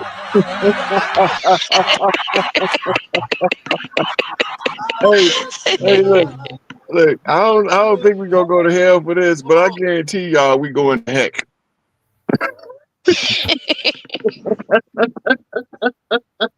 I think Mike Finney's got the bar tab covered at the bar pack. So the only thing that song was missing was a Mena, Arkansas reference. Otherwise, they did. I was actually watching that live on Monday Night Raw when he did that. That made it extra funny. And then whoever put the video together with the Hillary faces, oh man, that was classic because it was like she was actually listening to it. The internet undisputed. Man, they didn't mess around and let these kids get a hold of the internet, and they put some of the most classic comedy up ever seen. Hey Gandalf, check this out. I was reading the comments, and the first comment, it says, I think this is for the special he said aired the same time as the famed O.J. Simpson highway chase. That is exactly what I'm talking about. In a hotel room in California. It says it right there. And I bought the pay-per-view, and my brand new wife turned my pay-per-view off to watch the O.J. chase. So He said I it hurt remember his. yes. So yeah, you must have been one of the 8 because it hurt I his. was. I'm not kidding you. I remember the American Express bill getting charged for the pay-per-view for $14.95. I remember the night this happened. I am so ashamed of this. Well, it was my first wife, so one of many. Anyway, thanks. My PTSD is confirmed again. Thank you, Sheepdog. I appreciate it. Yeah, that was a comment from January 2011. So You sure that ain't Sheepdog on that comment? no.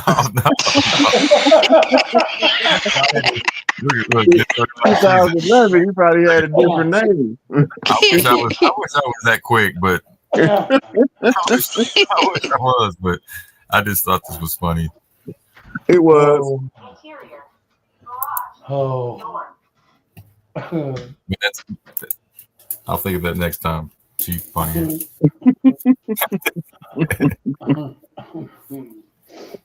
Oh. I'm going to tell you, this has been a night to remember right here. Yeah, it has. When you can learn some shit and laugh too. Oh my. Yes, definitely. And at the end of the day, I only got 6 more Hasselhoff subscriptions.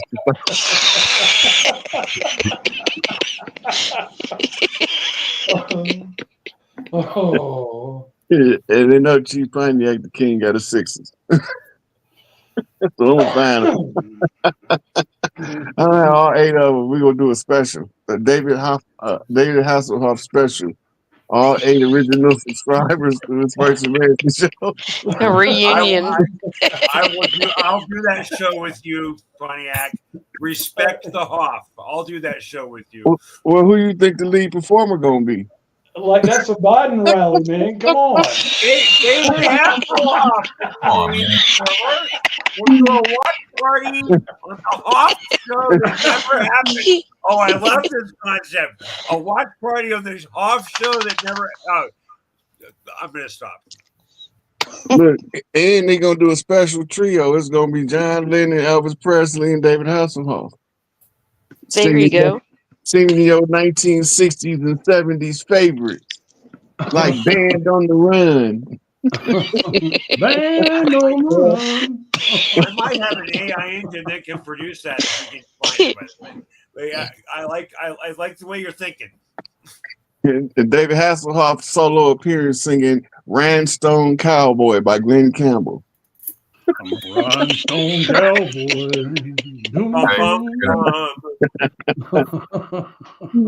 It says right here a month ago. We gotta have some Ronnie Millsap in there too. Well, I know Elvis want to sing a Luther Vandross song. You cannot have this conversation without Glenn Campbell, okay? Glenn Campbell, great guitarist, really set a lot of the bass line for 60s music. Hey, he one of the GOATs. If he wasn't great, I would have never thought of him unless he was David Hasselhoff.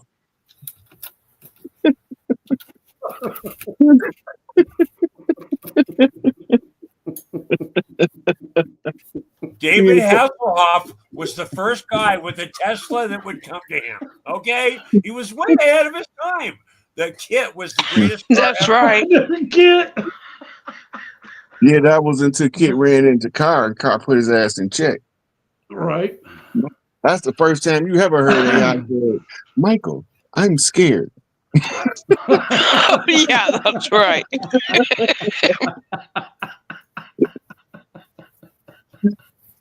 And that's when you knew the real greatness of Michael, David Hasselhoff, because he was like, "Kit, don't worry, it's just Carr. You're better than him." You know, Mike Penny, I want to apologize for hoffing the shit out of this show. I'm sorry. I'm sorry for hoffing it. I apologize, okay?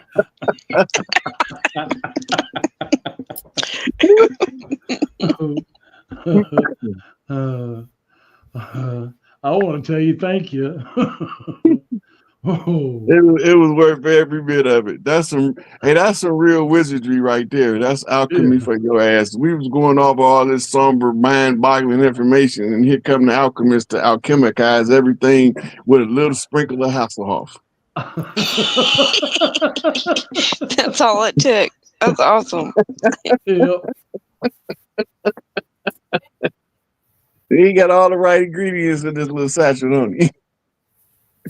Yeah. Right.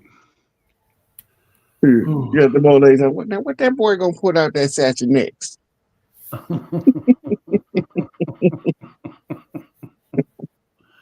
Oh.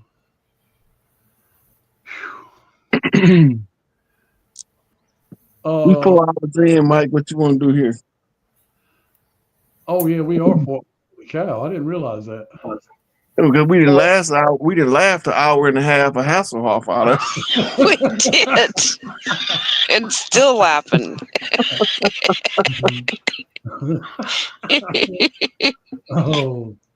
Oh, we need to No wrap this. Hassel, no Hoff. Hey Rod, next time you got to get young Elder to come with you. Okay, that'd be right up his alley. Yeah, oh, his country ass. Man, y'all had me laughing already, and you put out in there. I might have to go get. Let me see if I can order a spleen before I bring you.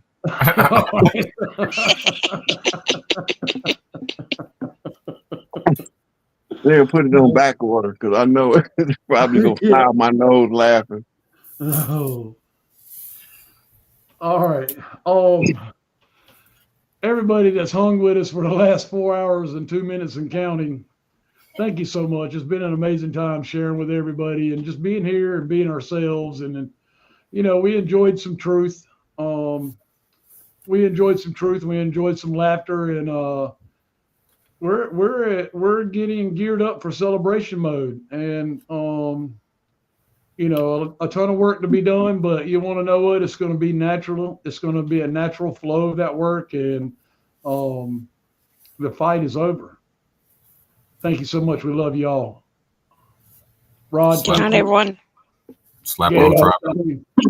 I appreciate y'all having me. I was just looking in the comments, and they talk about the BGs and they camel toe. Moose knuckles, sir. Moose knuckles.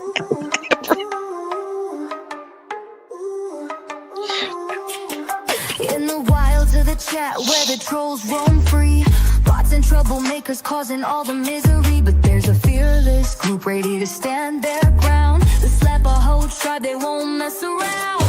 Slap a whole tribe, what did you say? They'll slap you down in their own special way.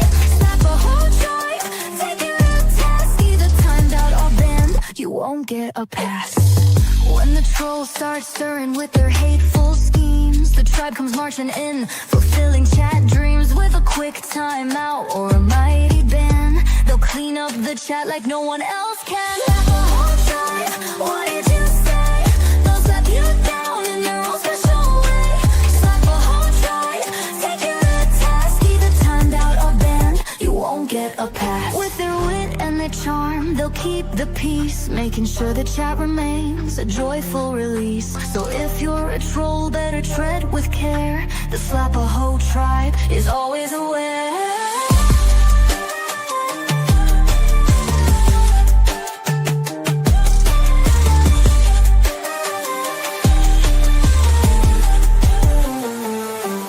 In the world of chat, where chaos might thrive, we owe our peace to the Slap-a-Ho tribe. So raise a cheer for the tribe so bold, keeping chats friendly, never getting old.